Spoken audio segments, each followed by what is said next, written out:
PSC tips and ട്രിക്സിലേക്ക് ഏവർക്കും സ്വാഗതം. വരുന്ന LDC 2024, LGS 2024 എക്സാംസിന് വേണ്ടി പ്രിപ്പയർ ചെയ്യുന്നവർക്ക് വേണ്ടിയിട്ടുള്ള സിലബസ് പ്രകാരമുള്ള ഫ്രീ ക്ലാസ്സുകൾ നമ്മുടെ ചാനലിലൂടെ സ്റ്റാർട്ട് ചെയ്തിട്ടുണ്ട്. ഒരു ദിവസം 6 ക്ലാസ്സുകൾ വെച്ചാണ് വരുന്നത്. അപ്പോൾ 6 ക്ലാസ്സുകൾ ഏതൊക്കെയാണെന്ന് ഞാനൊന്ന് പറയാം. തുടക്കക്കാർക്ക് വേണ്ടിയിട്ടാണ്. ഒരുപാട് പേര് പുതിയതായിട്ട് വന്നിട്ടുള്ളവരുണ്ട്. അപ്പോൾ ആദ്യം മുതലേ ഫോളോ ചെയ്ത് വരുന്നവർക്ക് കൃത്യമായിട്ട് ഏത് സമയത്താണെന്നൊക്കെ അറിയാം. പുതുതായിട്ട് ജോയിൻ ചെയ്തവർക്ക് വേണ്ടിയിട്ട് പറയാം. ആദ്യത്തെ ക്ലാസ് 6 മണിക്കാണ്, കാലത്ത് 6 മണിക്ക് സ്റ്റാർട്ട് ചെയ്യും. ദെൻ അടുത്തത് 9 മണിക്കാണ്. അത് കഴിഞ്ഞിട്ട് 12 മണിക്ക് അടുത്ത ക്ലാസ് വരും. ദെൻ അത് കഴിഞ്ഞ് 3 മണിക്ക് അടുത്ത ക്ലാസ് വരും. ഓക്കെ, ഇത്രയും ക്ലാസ് എന്ന് പറയുന്നത് ഇത് റെക്കോർഡഡ് ക്ലാസ് ആണ്. ഇതിൽ GK പോർഷൻസും മാത്സും ഇംഗ്ലീഷും എല്ലാം കവർ ചെയ്യും. ദെൻ അത് കഴിഞ്ഞ് രാത്രി 8 മണിക്ക് PYQ ഡിസ്കഷൻ ആണ് വരുന്നത്. ദെൻ രാത്രി 10:30 എക്സ്പെക്റ്റഡ് CA കറണ്ട് അഫയേഴ്സിൻ്റെ ക്ലാസ് ആണ്. ഇത് രണ്ടും നമുക്ക് ലൈവ് ക്ലാസ് ആണ് വരുന്നത്. അപ്പോൾ 2 ലൈവ് ക്ലാസ്സും 4 റെക്കോർഡഡ് ക്ലാസ്സും, ഇങ്ങനെ ടോട്ടൽ 6 ക്ലാസ് ആണ് നിങ്ങൾക്ക് ഒരു ദിവസം ലഭിക്കുന്നത്. അപ്പോൾ കൃത്യമായിട്ട് ഫോളോ ചെയ്യുക, നോട്ട്സ് തയ്യാറാക്കിയിട്ട് പഠിക്കുക. നമ്മുടെ ക്ലാസ് ഒക്കെ കണ്ടിട്ട് ഇഷ്ടമായിട്ടുണ്ട് എന്നുണ്ടെങ്കിൽ നിങ്ങളുടെ അഭിപ്രായം താഴെ കമൻ്റ് ആയിട്ട് അറിയിക്കാം. ഇഷ്ടപ്പെട്ടു എന്ന് അറിയിക്കാൻ വേണ്ടിയിട്ട് ഒന്ന് ലൈക്ക് ചെയ്യുക, മാക്സിമം ഫ്രണ്ട്സിന് ഷെയർ ചെയ്ത് കൊടുക്കുക.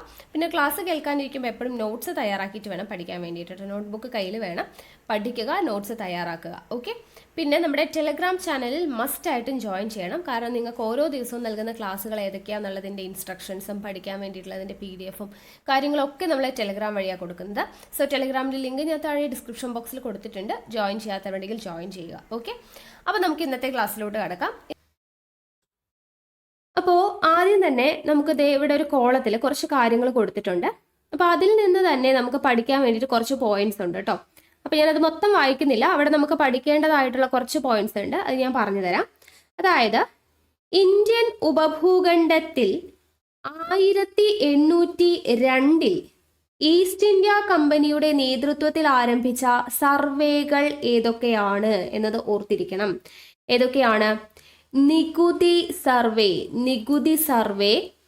ടോപ്പോഗ്രഫിക്കൽ സർവേ, ട്രിഗണോമെട്രിക്കൽ സർവേ എന്നീ 3 ഭൂസർവേകളാണ് ഇന്ത്യൻ ഉപഭൂഖണ്ഡത്തിൽ ഈസ്റ്റ് ഇന്ത്യ കമ്പനിയുടെ നേതൃത്വത്തിൽ നടത്തിയിട്ടുള്ള സർവേകൾ. ഇന്ത്യൻ ഉപഭൂഖണ്ഡത്തിൽ 1802 ഈസ്റ്റ് ഇന്ത്യ കമ്പനിയുടെ നേതൃത്വത്തിൽ ആരംഭിച്ച സർവേകളാണ് നികുതി survey, topographical survey, trigonometrical survey എന്നിവ. ഇനി ഈ സർവേകൾക്കെല്ലാം നേതൃത്വം നൽകിയത് ആരാണ്? Colonel William ലാംപ്ടണിയാണ്.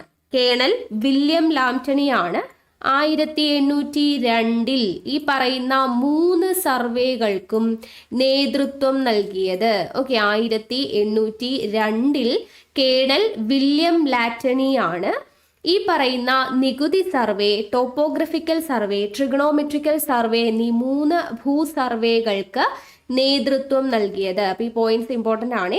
ഇന്ത്യൻ ഉപഭൂഖണ്ഡത്തിൽ ഈസ്റ്റ് ഇന്ത്യ കമ്പനിയുടെ നേതൃത്വത്തിൽ നടന്ന 3 ഭൂസർവേകളാണ് നികുതി survey, topographical survey, trigonometrical survey എന്നിവ. അവയ്ക്ക് നേതൃത്വം നൽകിയത് ആരാണ്? കേണൽ വില്യം ലാംപ്ടണിയാണ്. ഇനി ഈസ്റ്റ് ഇന്ത്യ കമ്പനി ഈ സർവേകൾക്ക് വേണ്ടി ഉപയോഗിച്ചിരുന്ന ഭൂസർവേ ഉപകരണമാണ് തിയോഡലൈറ്റ് എന്ന് പറയുന്നത്. ഓക്കെ, തിയോഡലൈറ്റ് എന്ന് പറയുന്ന ഭൂസർവേ ഉപകരണമാണ് ഈസ്റ്റ് ഇന്ത്യ കമ്പനി എന്തിനു വേണ്ടിയിട്ട്, ഈ ഒരു സർവേക്ക് വേണ്ടിയിട്ട് ഉപയോഗിച്ചിരുന്നത്. 1818 കേണൽ ജോർജ് എവറസ്റ്റ് എന്ത് ചെയ്തു? ഈ ഒരു സർവേയിൽ ലാംപ്ടണിനെ സഹായിക്കാൻ വേണ്ടിയിട്ട് സഹായിയായിട്ട് ചേർന്നു. 1818 കേണൽ ജോർജ് എവറസ്റ്റ് ഈ സർവേയിൽ ലാംപ്ടണിന്റെ സഹായിയായിട്ട് വന്നു. അപ്പോൾ ഈ സർവേക്ക് വേണ്ടിയിട്ട് കേണൽ ജോർജ് എവറസ്റ്റ് ആണ് ആരെ സഹായിച്ചത്? കേണൽ വില്യം ലാംപ്ടണെ സഹായിച്ചത്. അപ്പോൾ ഹിമാലയ പർവ്വത നിരകളുടെ കൃത്യമായ അളവുകൾ രേഖപ്പെടുത്തിയ ആദ്യ സർവേ ആണിത്. എന്താണ്? ഹിമാലയ പർവ്വത നിരകളുടെ കൃത്യമായ അളവുകൾ രേഖപ്പെടുത്തിയ ആദ്യ സർവേ ആണ് ഈ പറയുന്ന സർവേ എന്ന് പറയുന്നത്. അപ്പോൾ കേണൽ ജോർജ് എവറസ്റ്റ് ആണ് അദ്ദേഹത്തെ സഹായിച്ചത് എന്ന് പറഞ്ഞല്ലേ. അപ്പോൾ ഈ വില്യം ലാംപ്ടണിന് ശേഷം സർവേയുടെ ചുമതല ഏറ്റെടുത്തതും ആര് തന്നെയാണ്? ജോർജ് എവറസ്റ്റ് തന്നെയാണ്. വില്യം ലാംപ്ടണിന് ശേഷം സർവേയുടെ ചുമതല ഏറ്റെടുത്തത് ജോർജ് എവറസ്റ്റ് ആണ്. അപ്പൊ അദ്ദേഹത്തോടുള്ള ആദര സൂചകമായിട്ടാണ് പിൽക്കാലത്ത് ഹിമാലയ നിരകളിലെ ഏറ്റവും ഉയർന്ന കൊടുമുടിക്ക് എന്തു പേര് നൽകിയത്? മൗണ്ട് എവറസ്റ്റ് എന്ന പേര് നൽകിയത്. അത് ഓർത്തിരിക്കുക. അപ്പൊ വില്യം ലാംപ്ടനെ സഹായിച്ചത് ജോർജ് എവറസ്റ്റ് ആണ്. വില്യം ലാംപ്ടണിന് ശേഷം സർവേയുടെ ചുമതല ഏറ്റെടുത്തത് ജോർജ് എവറസ്റ്റ് ആണ്. അപ്പൊ അദ്ദേഹത്തിനോടുള്ള ആദര സൂചകമായിട്ടാണ് ഹിമാലയ നിരകളിലെ ഏറ്റവും ഉയർന്ന കൊടുമുടിക്ക് ആരുടെ പേര് നൽകിയത്? ജോർജ് എവറസ്റ്റിന്റെ ആദര സൂചകമായിട്ട് മൗണ്ട് എവറസ്റ്റ് എന്ന പേര് നൽകിയത്. പിന്നെ 1854 പൂർത്തീകരിച്ച സർവേ പ്രവർത്തനങ്ങൾക്കൊടുവിൽ ആദ്യമായി ഇന്ത്യൻ ഉപഭൂഖണ്ഡത്തിലെ ധരാതലീയ ഭൂപടങ്ങൾ നിർമ്മിച്ചു. അപ്പൊ ഈ സർവേയുടെ എല്ലാം പൂർത്തീകരണം നടന്നത് എപ്പോഴാണ്? 1854 അങ്ങനെയാണ് ആദ്യമായിട്ട് ഇന്ത്യൻ ഉപഭൂഖണ്ഡത്തിന്റെ ധരാതലീയ ഭൂപടങ്ങൾ നിർമ്മിക്കുന്നത് എന്നതും കൂടെ ഓർത്തിരിക്കാം. അപ്പൊ ഇത്രയും കാര്യങ്ങളാണ് ഈ ഒരു പോർഷനിൽ നമുക്ക് പഠിക്കാൻ വേണ്ടിയിട്ടുള്ളത്. ഇനി നമുക്ക് നമ്മുടെ മെയിൻ ചാപ്റ്ററിലോട്ട് കടക്കാം. എന്താണ് ധരാതലീയ ഭൂപടങ്ങൾ? അതായത് ടോപ്പോഗ്രഫിക് മാപ്പ്, അതിന്റെ ഇംഗ്ലീഷ് ടേമും കൂടെ പഠിച്ചിരിക്കണേ. ധരാതലീയ ഭൂപടങ്ങൾ അഥവാ ടോപ്പോഗ്രഫിക് മാപ്പ് എന്ന് പറഞ്ഞു കഴിഞ്ഞാൽ എന്താണ്? പ്രകൃതിദത്തവും മനുഷ്യനിർമ്മിതവുമായ എല്ലാ ഭൗമോപരിതല സവിശേഷതകളെയും വളരെ സൂക്ഷ്മമായി ചിത്രീകരിക്കുന്ന ഭൂപടങ്ങളാണ് ധരാതലീയ ഭൂപടങ്ങൾ. എന്താണ് ധരാതലീയ ഭൂപടങ്ങൾ അല്ലെങ്കിൽ ടോപ്പോഗ്രാഫിക് മാപ്പ് എന്ന് പറഞ്ഞു കഴിഞ്ഞാൽ പ്രകൃതിദത്തവും മനുഷ്യനിർമ്മിതവുമായ എല്ലാ ഭൗമോപരിതല സവിശേഷതകളെയും വളരെ സൂക്ഷ്മമായി ചിത്രീകരിക്കുന്ന ഭൂപടങ്ങളാണ് ധരാതലീയ ഭൂപടങ്ങൾ എന്ന് പറയുന്നത്. അപ്പോ ഈ ധരാതലീയ ഭൂപടങ്ങളിൽ ചിത്രീകരിക്കുന്ന സവിശേഷതകൾ എന്തൊക്കെയാണ്? ഭൗമോപരിതലത്തിന്റെ ഉയർച്ച താഴ്ചകൾ, നദികൾ, മറ്റു ജലാശയങ്ങൾ, വനങ്ങൾ, കൃഷിസ്ഥലങ്ങൾ, തരിശുഭൂമികൾ, ഗ്രാമങ്ങൾ, പട്ടണങ്ങൾ, ഗതാഗത വാർത്താവിനിമയ മാർഗങ്ങൾ തുടങ്ങിയ സവിശേഷതകളാണ് നമ്മൾ ധരാതലീയ ഭൂപടങ്ങളിൽ ചിത്രീകരിക്കുന്നത്. എന്തൊക്കെയാ? ഭൗമോപരിതലത്തിന്റെ ഉയർച്ച താഴ്ചകൾ, നദികൾ, മറ്റു ജലാശയങ്ങൾ, വനങ്ങൾ, കൃഷിസ്ഥലങ്ങൾ, തരിശുഭൂമികൾ, ഗ്രാമങ്ങൾ, പട്ടണങ്ങൾ, ഗതാഗത വാർത്താവിനിമയ മാർഗങ്ങൾ. ഇത്രയും സവിശേഷതകളാണ് ധരാതലീയ ഭൂപടങ്ങളിൽ ചിത്രീകരിച്ചിട്ടുള്ളത്. പിന്നെ ഈ ധരാതലീയ ഭൂപടം അല്ലെങ്കിൽ ടോപ്പോഗ്രഫിക് മാപ്പ് എന്ന് പറയുന്ന ഒരു വേർഡ് ഉണ്ടല്ലോ. ടോപ്പോഗ്രഫിക് മാപ്പ് എന്ന് പറയുന്ന ഈ ഒരു വേർഡ് വന്നിരിക്കുന്നത് ടോപ്പോഗ്രാഫേ എന്നീ 2 ഗ്രീക്ക് പദങ്ങളിൽ നിന്നാണ്. ടോപ്പോഗ്രഫിക് മാപ്സ് എന്ന് പറയുന്ന ടോപ്പോഗ്രഫിക് എന്ന് പറയുന്ന പദം വന്നിട്ടുള്ളത് ടോപ്പോഗ്രാഫേ എന്ന് 2 ഗ്രീക്ക് പദങ്ങളിൽ നിന്നാണ്. അതിൽ ടോപ്പോ എന്ന് പറയുന്ന വേർഡിന്റെ അർത്ഥം എന്താണ്? സ്ഥലം എന്നാണ്. ടോപ്പോ എന്ന് പറഞ്ഞു കഴിഞ്ഞാൽ സ്ഥലം, ഗ്രാഫേ എന്ന് പറഞ്ഞു കഴിഞ്ഞാൽ വിവരിക്കുക അല്ലെങ്കിൽ വരയ്ക്കുക എന്നതാണ് അർത്ഥം. ടോപ്പോഗ്രാഫേ എന്ന് തുടങ്ങിയ 2 ഗ്രീക്ക് പദങ്ങളിൽ നിന്നാണ് ടോപ്പോഗ്രഫിക് എന്ന് പറയുന്ന ഇംഗ്ലീഷ് പദം രൂപപ്പെട്ടിട്ടുള്ളത്. ടോപ്പോ എന്ന പദത്തിന്റെ അർത്ഥം എന്താ? സ്ഥലം എന്നും ഗ്രാഫേ എന്ന പദത്തിന്റെ അർത്ഥം വരയ്ക്കുക അല്ലെങ്കിൽ വിവരിക്കുക എന്നതുമാണ്. അപ്പൊ അങ്ങനെയാണ് ഈ ടോപ്പോഗ്രഫിക് എന്ന് പറയുന്ന വേർഡ് വന്നത്. പിന്നെ ടോപ്പോഗ്രഫിക് മാപ്പുകൾ ടോപ്പോ ഷീറ്റ് എന്നുള്ള ഒരു ചുരുക്ക പേരിലും കൂടെ അറിയപ്പെടുന്നുണ്ട്. ഓക്കെ, ഈ ഇന്ത്യയിൽ ധരാതലീയ ഭൂപട നിർമ്മാണത്തിന്റെ ചുമതല ആർക്കാണ്? സർവേ ഓഫ് ഇന്ത്യക്കാണ്. ഇന്ത്യയിൽ ധരാതലീയ ഭൂപടത്തിന്റെ ചുമതല, ധരാതലീയ ഭൂപട നിർമ്മാണത്തിന്റെ ചുമതല ആർക്കാണ്? സർവേ ഓഫ് ഇന്ത്യക്കാണ്. സർവേ ഓഫ് ഇന്ത്യക്കാണ് ഇന്ത്യയിൽ ധരാതലീയ ഭൂപടത്തിന്റെ ഭൂപട നിർമ്മാണത്തിന്റെ ചുമതല എന്ന് പറയുന്നത്. ഓക്കെ, അപ്പോ സർവേ ഓഫ് ഇന്ത്യയെ കുറിച്ച് നമുക്ക് കുറച്ച് കാര്യങ്ങൾ പറയാം. ഇന്ത്യയിൽ ധരാതലീയ ഭൂപട നിർമ്മാണ ചുമതല വഹിക്കുന്ന കേന്ദ്ര സർക്കാർ ഏജൻസിയാണ് സർവേ ഓഫ് ഇന്ത്യ എന്ന് പറയുന്നത്. അപ്പോൾ ഈ സർവേ ഓഫ് ഇന്ത്യയുടെ ആസ്ഥാനം എവിടെയാണ്? ഡെറാഡൂൺ ആണ്. ഓക്കെ, ഡെറാഡൂൺ. അപ്പൊ നമ്മുടെ രാജ്യത്തിന്റെ ധരാതലീയ ഭൂപടങ്ങൾ നിർമ്മിക്കുന്ന ഔദ്യോഗിക ഏജൻസിയാണ് survey of India. Survey of ഇന്ത്യയുടെ ആസ്ഥാനം ഡെറാഡൂൺ ആണ്. ഡെറാഡൂൺ. ഇന്ത്യയിൽ നിർമ്മിക്കുന്ന ധരാതലീയ ഭൂപടങ്ങൾ അറിയപ്പെടുന്ന മറ്റൊരു പേരാണ് സർവേ ഓഫ് ഇന്ത്യ ഭൂപടങ്ങൾ. എന്താണ്? സർവേ ഓഫ് ഇന്ത്യ ഭൂപടങ്ങൾ എന്ന പേരിലും ഇന്ത്യയിൽ നിർമ്മിക്കുന്ന ധരാതലീയ ഭൂപടങ്ങൾ പൊതുവെ അറിയപ്പെടാറുണ്ട്. വിവിധ ആവശ്യങ്ങൾക്കായിട്ട് 1:10 ലക്ഷം, 1:2,50,000, 1:50,000, 1:25,000 എന്നീ വിവിധ തോതുകളിൽ സർവേ ഓഫ് ഇന്ത്യ ധരാതലീയ ഭൂപടങ്ങൾ നിർമ്മിച്ചിട്ടുണ്ട്. അപ്പോൾ ധരാതലീയ ഭൂപടങ്ങളുടെ വിവിധ തോതുകളാണ് പറയുന്നത്. 1:10,00,000, 1:2,50,000, 1:50,000, 1:25,000 എന്നിങ്ങനെ വ്യത്യസ്ത തോതുകളിൽ നമുക്ക് എന്ത് കാണാൻ വേണ്ടി പറ്റും? ധരാതലീയ ഭൂപടങ്ങൾ നമുക്ക് കാണാൻ വേണ്ടിയിട്ട് പറ്റും. ഓക്കെ, അപ്പൊ അത്രയുമാണ് സർവേ ഓഫ് ഇന്ത്യയെ കുറിച്ചിട്ട് നമുക്ക് പറയാനുള്ളത്. ഇനി ധരാതലീയ ഭൂപടങ്ങളുടെ ഉപയോഗങ്ങൾ എന്തൊക്കെയാണ്? ധരാതലീയ ഭൂപടങ്ങളുടെ ഉപയോഗങ്ങൾ പഠിക്കണം. 1. ഭൂപ്രദേശങ്ങളുടെ ഭൗതികവും സാംസ്കാരികവുമായ സവിശേഷതകൾ വിശകലനം ചെയ്യുന്നതിന് ഭൂപ്രദേശങ്ങളുടെ ഭൗതികവും സാംസ്കാരികവുമായ സവിശേഷതകൾ വിശകലനം ചെയ്യുന്നതിന് ധരാതലീയ ഭൂപടങ്ങൾ ഉപയോഗിക്കുന്നുണ്ട്. രണ്ടാമത്തെ ഉപയോഗമാണ് സൈനിക പ്രവർത്തനങ്ങൾക്കും സൈനിക ഭൂപടങ്ങളുടെ നിർമ്മാണത്തിനും ഉപയോഗിക്കുന്നുണ്ട്. സൈനിക പ്രവർത്തനങ്ങൾക്കും സൈനിക ഭൂപടങ്ങളുടെ നിർമ്മാണത്തിനും ഉപയോഗിക്കുന്നുണ്ട്. സാമ്പത്തിക ആസൂത്രണത്തിന്റെ ഭാഗമായി ഒരു പ്രദേശത്തിന്റെ പ്രകൃതിദത്തവും മനുഷ്യനിർമ്മിതവുമായിട്ടുള്ള വിഭവങ്ങൾ കണ്ടെത്തി പഠിക്കുന്നതിന് ഉപയോഗിക്കുന്നുണ്ട്. നഗരാസൂത്രണ പ്രവർത്തനങ്ങൾക്ക് ധരാതലീയ ഭൂപടങ്ങൾ ഉപയോഗിക്കുന്നുണ്ട്. ഓക്കെ, അപ്പൊ ഇത്രയും കാര്യങ്ങളാണ് ധരാതലീയ ഭൂപടങ്ങളുടെ ഉപയോഗങ്ങളിൽ വരുന്നത്. ഓക്കെ, ഇനി അടുത്തത് നമുക്ക് പഠിക്കേണ്ടത് ലേ ഔട്ടും നമ്പറിങ്ങുമാണ്. ലേ ഔട്ട്, ധരാതലീയ ഭൂപടങ്ങളിലെ ലേ ഔട്ടും നമ്പറിങ്ങിനെ കുറിച്ചുമാണ് പഠിക്കേണ്ടത്. അപ്പോൾ ധരാതലീയ ഭൂപടങ്ങളിലെ നമ്പറുകൾ സൂചിപ്പിക്കുന്നത് എന്തിനെയാണ്? ഭൂപടം പ്രതിനിധാനം ചെയ്യുന്ന പ്രദേശത്തെയാണ്. ഭൂപടം പ്രതിനിധാനം ചെയ്യുന്ന പ്രദേശത്തെയാണ് ധരാതലീയ ഭൂപടങ്ങളുടെ നമ്പറുകൾ സൂചിപ്പിക്കുന്നത്. അപ്പോൾ അതിനൊരു ഉദാഹരണം പറയുവാണ്. ഇവിടെ തന്നിരിക്കുന്നത് ഒരു ധരാതലീയ ഭൂപടമാണ്. അപ്പൊ ഇവിടെ ധരാതലീയ ഭൂപടത്തിൽ നമുക്കൊരു നമ്പർ കാണാൻ വേണ്ടി പറ്റും. കണ്ടോ, നമ്പർ എന്ന് എഴുതിയിട്ട് 45D/10 അല്ലെ, 45D/10 എന്ന് പറയുന്ന ഒരു നമ്പർ നമുക്ക് കാണാൻ വേണ്ടി പറ്റുന്നുണ്ട്. അപ്പോൾ ഈ ഒരു നമ്പർ എന്തിനെയാണ് സൂചിപ്പിക്കുന്നത്?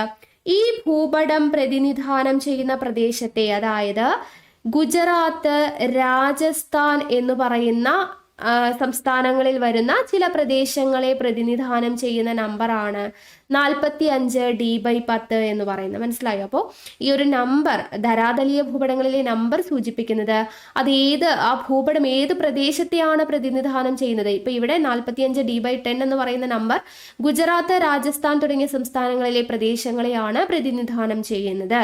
ഓക്കെ, അപ്പോ അതാണ് പറയുന്നത്. ഇപ്പൊ ഭൂപടത്തിന്റെ നമ്പർ പ്രതിനിധാനം ചെയ്യുന്നത് ഭൂപടം പ്രതിനിധാനം ചെയ്യുന്ന പ്രദേശത്തെയാണ് അത് സൂചിപ്പിക്കുന്നത്. ഓക്കെ ആണല്ലോ? അപ്പൊ 45D/10 എന്ന് പറയുന്ന നമ്പർ ഗുജറാത്ത്, രാജസ്ഥാൻ എന്നീ സംസ്ഥാനങ്ങളിലെ ചില പ്രദേശങ്ങളെയാണ് പ്രതിനിധാനം ചെയ്യുന്നത്. ഇത്തരത്തിൽ ഓരോ പ്രദേശത്തെയും പ്രതിനിധാനം ചെയ്യുന്ന ധരാതലീയ ഭൂപടങ്ങൾക്ക് എന്താണ്? വ്യത്യസ്ത നമ്പറുകൾ നൽകിയിട്ടുണ്ട്. ഓക്കെ, ഓരോ പ്രദേശത്തെയും പ്രതിനിധാനം ചെയ്യാൻ വേണ്ടിയിട്ട് വ്യത്യസ്തമായിട്ടുള്ള നമ്പറുകൾ നൽകിയിട്ടുണ്ട്.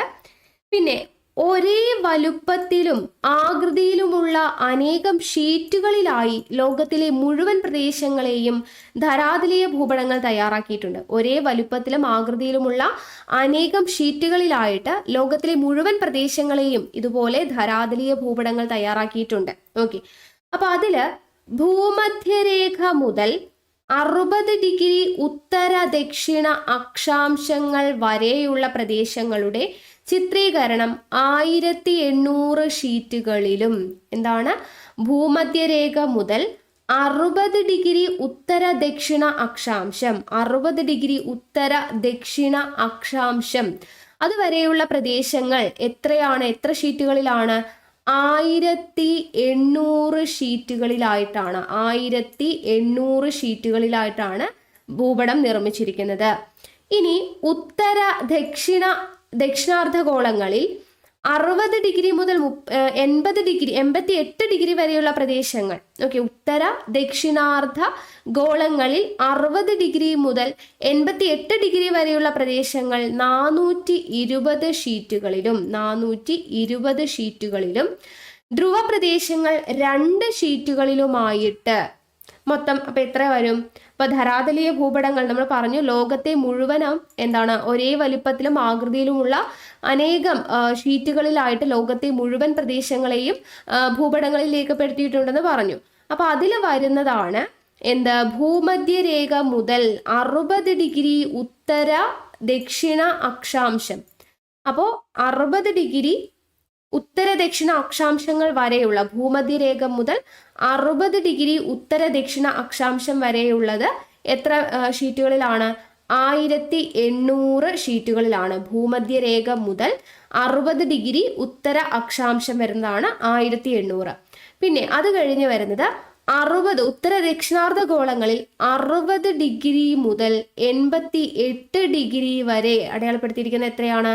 420 ഷീറ്റുകളിലും. അത് കഴിഞ്ഞ് ധ്രുവപ്രദേശങ്ങളിൽ 2 ഷീറ്റുകളിലുമായിട്ടാണ്. ധ്രുവപ്രദേശങ്ങൾ 2 ഷീറ്റുകളിലുമായിട്ടാണ്. അപ്പൊ ടോട്ടൽ 1800ഉം 420ഉം ഒരു 2ഉം. അപ്പൊ ടോട്ടൽ എത്രയായി? അങ്ങനെ 2222 ഷീറ്റുകളിലായിട്ടാണ് ലോകം മുഴുവനായിട്ട് ചിത്രീകരിച്ചിരിക്കുന്നത്. ഈ ഒരു നമ്പർ ഇമ്പോർട്ടന്റ് ആണ്. ലോകം മുഴുവനായിട്ടും എത്ര ഷീറ്റുകളിലായിട്ടാണ് ചിത്രീകരിച്ചിരിക്കുന്നത്? 2222 ഷീറ്റുകളിലായിട്ടാണ് ചിത്രീകരിച്ചിരിക്കുന്നത്. ക്ലിയർ ആയല്ലോ? ഇനി ഇവിടെ ലോകം മുഴുവൻ ചിത്രീകരിക്കാൻ ഉപയോഗിച്ചിരിക്കുന്ന ഷീറ്റുകളുടെ എണ്ണമാണ് പറഞ്ഞത്, 2222. ഇന്ത്യയുടെ ടോപ്പോ ഷീറ്റുകൾക്ക് നമ്പറുകൾ നൽകിയിരിക്കുന്നത് ഇന്ത്യയും സമീപ രാജ്യങ്ങളും അടങ്ങിയ ഭൂപട പരമ്പര അടിസ്ഥാനമാക്കിയിട്ടാണ്. അപ്പൊ ഇന്ത്യയുടെ ടോപ്പോ ഷീറ്റുകൾക്ക് ഓരോന്നിനും നമ്പറുകൾ നൽകിയിരിക്കുന്നത് എന്തനുസരിച്ചിട്ടാണ്?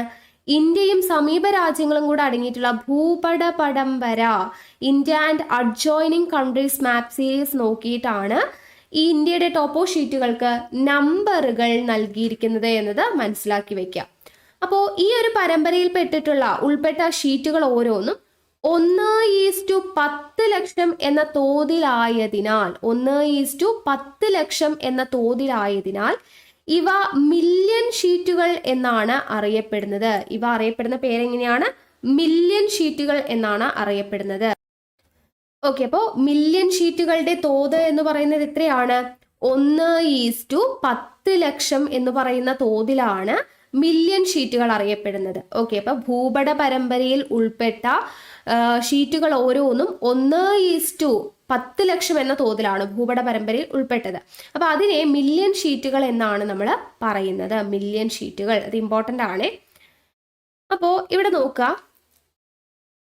ഈ മില്യൺ ഷീറ്റുകൾ പറഞ്ഞല്ലോ, ഈ 4 ഡിഗ്രി അക്ഷാംശവും 4 ഡിഗ്രി രേഖാംശവും വ്യാപ്തിയായി ഉൾക്കൊള്ളുന്ന മില്യൺ ഷീറ്റുകൾക്ക് 1 മുതൽ 105 വരെ നമ്പറുകൾ നൽകിയിരിക്കുന്നു. 4 ഡിഗ്രി അക്ഷാംശവും 4 ഡിഗ്രി രേഖാംശവും വ്യാപ്തിയായി ഉൾക്കൊള്ളുന്ന മില്യൺ ഷീറ്റുകൾക്ക് എത്രയാ? 1 മുതൽ 105 വരെ നമ്പറുകൾ നൽകിയിരിക്കുന്നു എന്നാണ് പറയുന്നത്. ഈ നമ്പറുകൾ സൂചക നമ്പറുകൾ എന്നാണ് അറിയപ്പെടുന്നത്. അപ്പൊ ഇവിടെ നോക്കുക, 45, 54 എന്ന് പറഞ്ഞിട്ട് കണ്ടോ മില്യൺ ഷീറ്റുകൾ എന്ന് പറഞ്ഞു കൊടുത്തിരിക്കുന്നത്. അപ്പൊ ഇതൊക്കെ എന്താണ്? ഇതെല്ലാം സൂചക നമ്പറുകളാണ്. ഈ പറയുന്നതെല്ലാം എന്താണ്? സൂചക നമ്പറുകളാണ്, ഇൻഡെക്സ് നമ്പറാണ്. അപ്പൊ 4 ഡിഗ്രി അക്ഷാംശവും 4 ഡിഗ്രി രേഖാംശവും വ്യാപ്തിയായിട്ട് ഉൾക്കൊള്ളുന്ന മില്യൺ ഷീറ്റുകൾക്ക് 1 മുതൽ 105 വരെ നമ്പറുകൾ നൽകിയിരിക്കുന്നു. ഈ നമ്പറുകളാണ് സൂചക നമ്പറുകൾ എന്ന് അറിയപ്പെടുന്നത്. ഇനി ഈ വിഭാഗത്തിൽപ്പെട്ട ഓരോ ഷീറ്റിനെയും 16 ഭാഗങ്ങളായി തിരിച്ചിരിക്കുന്നു. ഇവയാണ് ഡിഗ്രി ഷീറ്റുകൾ എന്നറിയപ്പെടുന്നത്. അപ്പോൾ ഇത് മില്യൺ ഷീറ്റാണ്. ഈ മില്യൺ ഷീറ്റിൽ സൂചക നമ്പറുകളുണ്ട്. ഈ വിഭാഗത്തിൽപ്പെട്ട ഓരോ ഷീറ്റിനെയും പിന്നെയും, അതായത് ഇപ്പൊ 45 എന്ന് പറയുന്ന ഒരു ഷീറ്റാ, 54 ഇതൊരു ഷീറ്റാ, അങ്ങനെ ഓരോ ഷീറ്റിനെയും വീണ്ടും 16 ഭാഗങ്ങളായിട്ട് തിരിച്ചിട്ടുണ്ട്. ഓക്കെ, അതായത് ഇപ്പൊ ഇത് 55 എന്ന് പറയുന്ന ഒരു നമ്പർ ഇവിടെ ഒരു ഷീറ്റ് എടുത്തിട്ടുണ്ട്. അപ്പൊ അതിന് വീണ്ടും 16 ഭാഗങ്ങളാക്കിയിട്ട് തിരിച്ചു. കണ്ടോ, ഇവിടെ 16 ഭാഗങ്ങൾ, ABCDEFGHIJKL MNOP. അപ്പോൾ ഇങ്ങനെ 4 ഇങ്ങനെ 4, അപ്പോൾ ടോട്ടൽ എത്രയായി? 16. അപ്പോൾ ഈ പറയുന്ന 55 എന്ന് പറയുന്ന ഈ ഒരു ഷീറ്റ്, മില്യൺ ഷീറ്റിനെ വീണ്ടും 16 ഭാഗങ്ങളായിട്ട് തിരിച്ചു. അപ്പൊ അതെന്താണ്? ഇത് ഡിഗ്രി ഷീറ്റുകൾ എന്നാണ് ഈ ഒരു കോളം അറിയപ്പെടുന്നത്. ഇതെല്ലാം എന്താണ്? ഡിഗ്രി ഷീറ്റുകളാണ്. അപ്പൊ ഇതിനെ നമ്മൾ റെപ്രസെന്റ് ചെയ്യുമ്പോൾ നോക്കുക, ഓരോ മില്യൺ ഷീറ്റിനെയും ചിത്രത്തിൽ കാണുന്നത് പോലെ ABCD എന്ന ക്രമത്തിൽ P വരെയുള്ള 16 ഭാഗങ്ങളായിട്ട് തിരിച്ചിരിക്കുന്നു. അപ്പോ ഉദാഹരണമായിട്ട് 55 നമ്പർ മില്യൺ ഷീറ്റിനെ നമുക്ക് എങ്ങനെ പറയാം?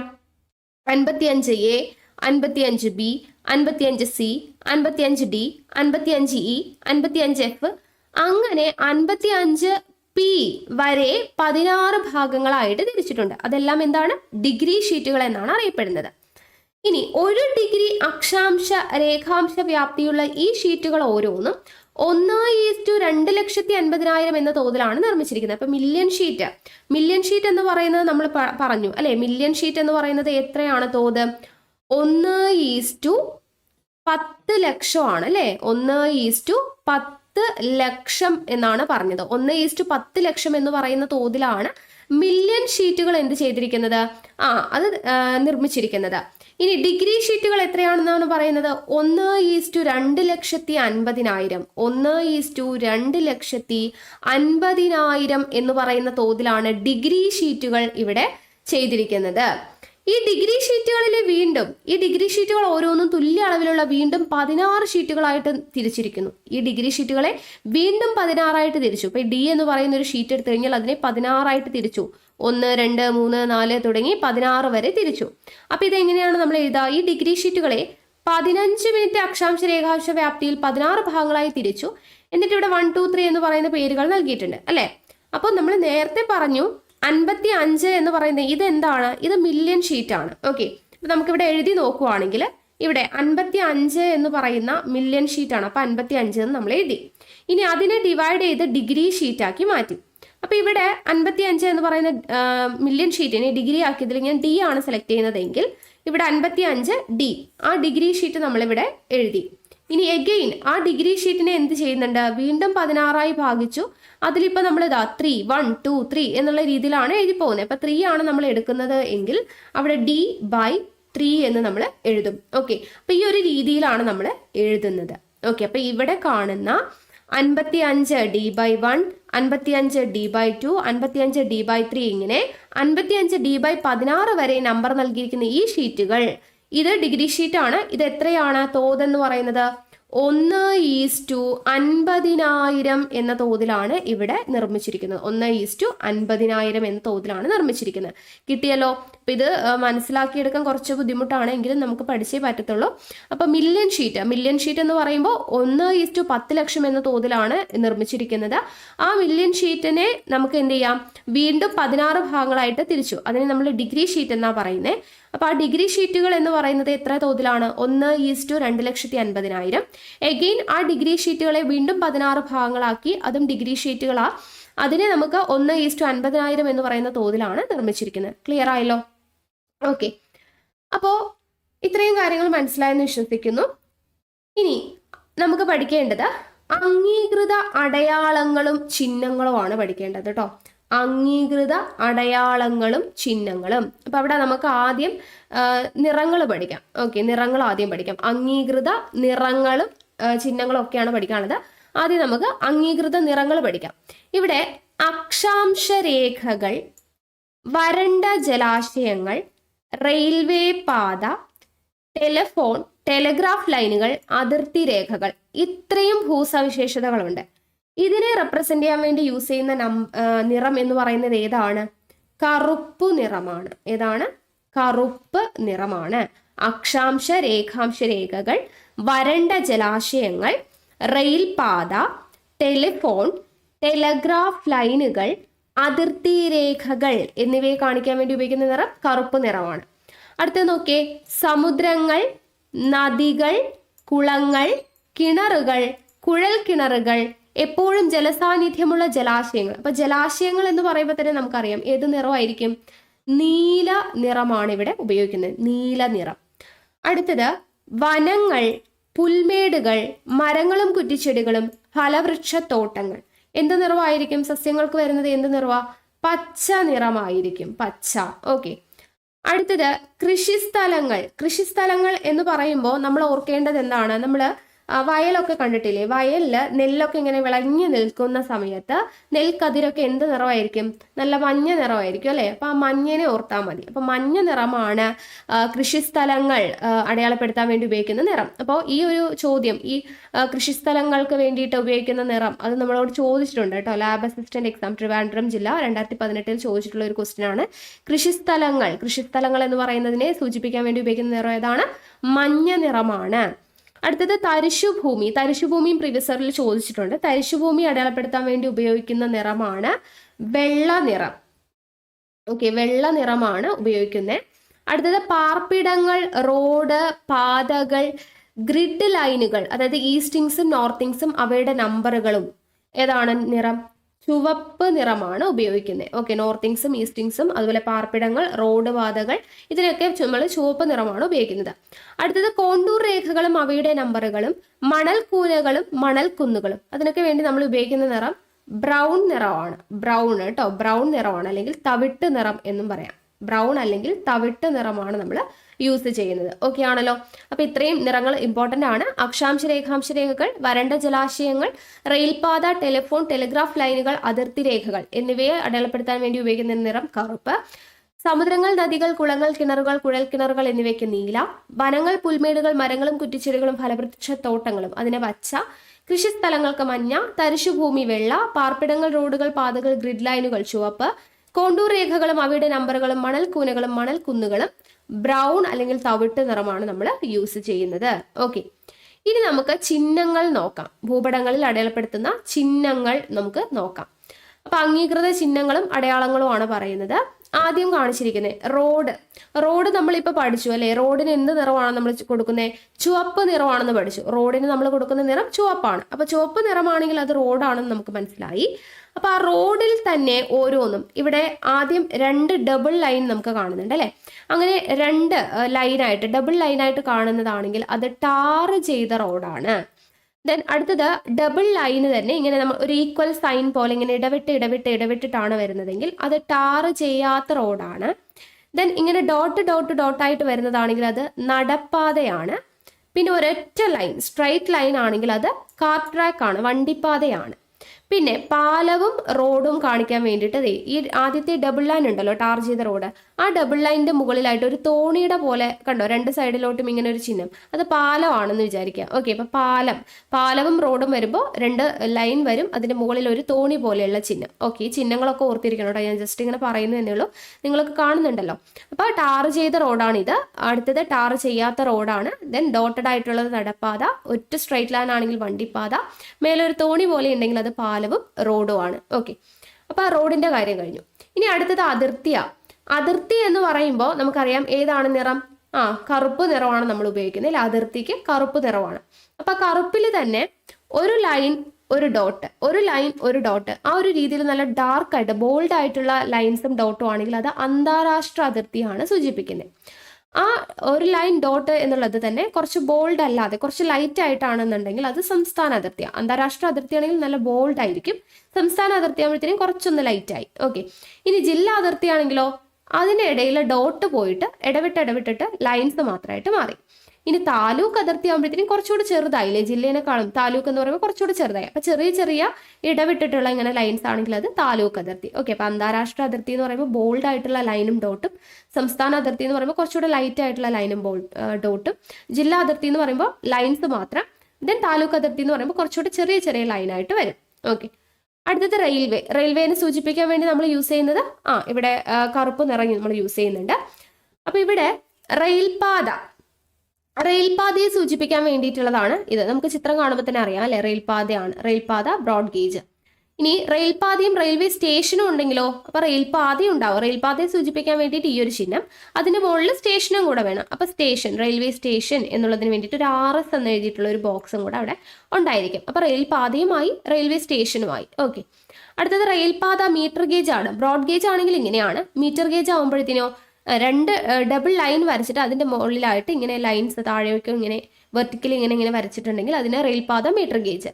അടുത്തത് ലെവൽ ക്രോസിംഗ്. ആ പേര് പോലെ തന്നെ ക്രോസിംഗ് ആണ് അല്ലേ. അപ്പോൾ ഒരു റെയിൽപാതയും ഉണ്ടായിരിക്കും, പിന്നെ ഒരു റോഡ്, നമ്മൾ ഫസ്റ്റ് പഠിച്ചില്ലേ റോഡ് എങ്ങനെയാണ്, ടാർ ചെയ്ത റോഡ് അല്ലേ. ആ ടാർ ചെയ്ത റോഡ് അതിന് ക്രോസ് ചെയ്തിട്ടൊരു റെയിൽപാത, ആ ഒരു രീതിയിലാണ് ലെവൽ ക്രോസിംഗ് വരുന്നത്. അടുത്തത് റെയിൽപാതയും പാലവും. റെയിൽപാത എന്ന് പറയുമ്പോൾ നമ്മൾ പഠിച്ചു ഈ ബ്ലാക്ക് കളർ ഇതാണ് റെയിൽപാത, അപ്പൊ റെയിൽപാത അവിടെയുണ്ട്.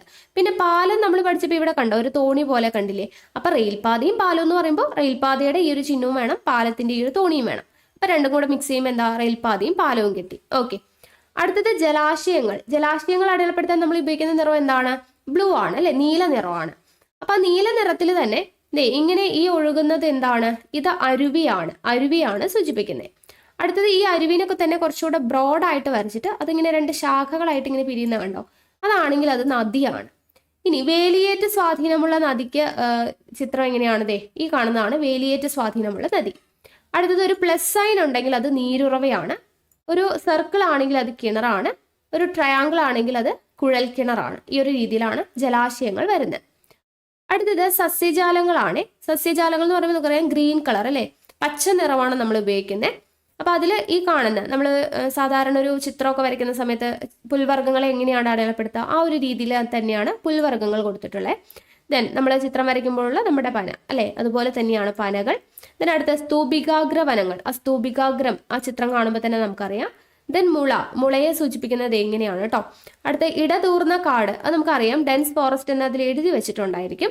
പിന്നെ റിസർവ് വനം, ഇങ്ങനെ ഡോട്ടഡ് ആയിട്ട് ഇങ്ങനെ ഒരു ഷേപ്പിൽ ഇങ്ങനെ വരച്ചിട്ടുണ്ടെങ്കിൽ അത് റിസർവ് വനമാണ്. ഓക്കെ. അടുത്തത് പാർപ്പിടങ്ങൾ നമ്മൾ റെഡ് ആണ് അല്ലെ, ചുവപ്പ് നിറം കൊണ്ടാണ് സൂചിപ്പിക്കുന്നത്. അപ്പൊ പാർപ്പിടങ്ങളിൽ ചുവപ്പ് നിറമാണ് കോമൺ ആയിട്ട് വരുന്നത്. അതിൽ സ്ഥിരമായിട്ടുള്ള വീടാണെങ്കിൽ ഇങ്ങനെ ഒരു എന്താണ് സ്ക്വയർ ഷേപ്പിൽ അതിനകത്ത് ഫുൾ റെഡ് ഇങ്ങനെ ഫില്ല് ചെയ്തിട്ടുണ്ടാവും, അതാണ് സ്ഥിരമായ വീട്. ഇനി താൽക്കാലികമായ വീടെന്ന് പറയുമ്പോൾ നമ്മൾ എപ്പോഴാണെങ്കിലും ഒഴിഞ്ഞു കൊടുക്കണം അല്ലെ, അപ്പോൾ ഒഴിഞ്ഞു പോകണം. അപ്പോൾ ഇവിടെ റെഡ് അതിനകത്ത് ഇല്ല, അതാണ് താൽക്കാലിക വീട്. സ്ഥിരം വീടാണെങ്കിൽ അവിടെ ഫുൾ റെഡ് ഉണ്ടായിരിക്കും, താൽക്കാലികമാണെങ്കിൽ അവിടെ റെഡ് ഉണ്ടായിരിക്കത്തില്ല. ഓക്കെ, കളത്തിനുള്ളിൽ ഫില്ല് ചെയ്തിട്ടുണ്ടാവില്ല. അടുത്തത് കേന്ദ്രീകൃത വാസസ്ഥലങ്ങളാണ് ഈ കാണുന്നത്, കുറേ അധികം സ്ക്വയേഴ്സ്.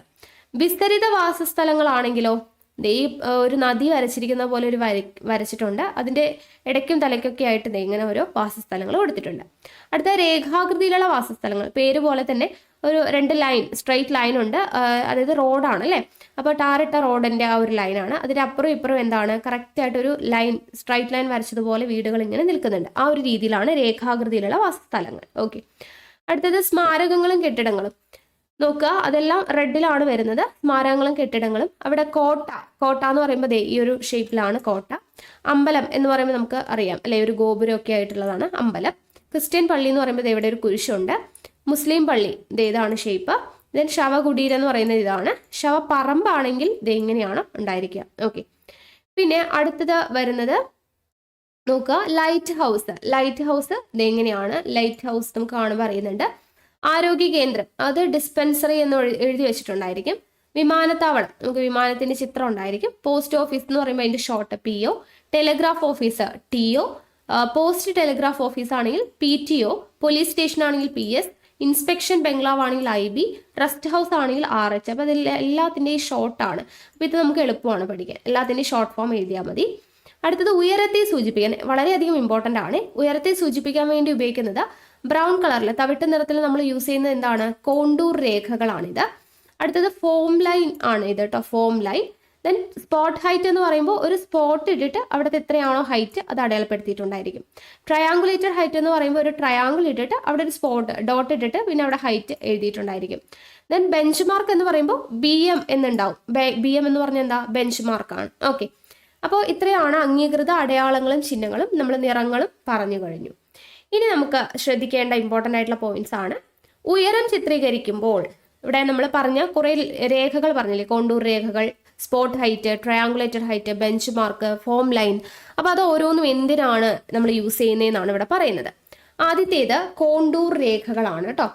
അപ്പോൾ ധരാതലീയ ഭൂപടങ്ങളിൽ ഉയരം ചിത്രീകരിക്കുന്നതിന് കോണ്ടൂർ രേഖകൾ, ഫോം ലൈനുകൾ, spot height, triangulated height, bench mark, ഇങ്ങനെ പല മാർഗങ്ങളുണ്ട്. ധരാതലീയ ഭൂപടങ്ങളിൽ ഉയരം ചിത്രീകരിക്കുന്നതിനുള്ള മാർഗങ്ങളാണ് കോണ്ടൂർ രേഖകൾ, form lines, spot height, triangulated height, bench mark തുടങ്ങിയവ. ഇതിൽ കോണ്ടൂർ രേഖകൾ എന്താണ്, PSC സ്ഥിരം ചോദിക്കുന്നതാണ് കോണ്ടൂർ രേഖകൾ.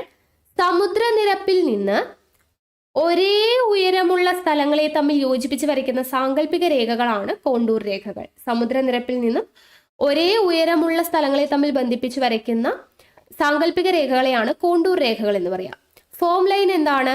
ദുർഘടമായ പ്രദേശങ്ങളുടെ ഉയരം ഭൂസർവേയിലൂടെ കണ്ടെത്താൻ കഴിയാതെ വരുമ്പോൾ ആ പ്രദേശത്തിന്റെ ഉയരം ഭൂപടങ്ങളെ തുടർച്ചയില്ലാത്ത രേഖകളാൽ ചിത്രീകരിക്കുന്നതാണ് ഫോം ലൈനുകൾ എന്ന് പറയുന്നത്. അടുത്തത് സ്പോട്ട് ഹൈറ്റ് എന്താ? ഒരു പ്രത്യേക സ്ഥാനത്തിന്റെ ഉയരം കാണിക്കുന്നതിന് വേണ്ടി ഭൂപടങ്ങളിൽ കറുത്ത ബിന്ദുവിനോട് ചേർന്ന് ഉയരത്തെ സൂചിപ്പിക്കുന്ന സംഖ്യ രേഖപ്പെടുത്തുന്നതിനെയാണ് സ്പോട്ട് ഹൈറ്റുകൾ എന്ന് പറയുന്നത്. ഒരു പ്രത്യേക സ്ഥാനത്തിന്റെ ഉയരം കാണിക്കണം.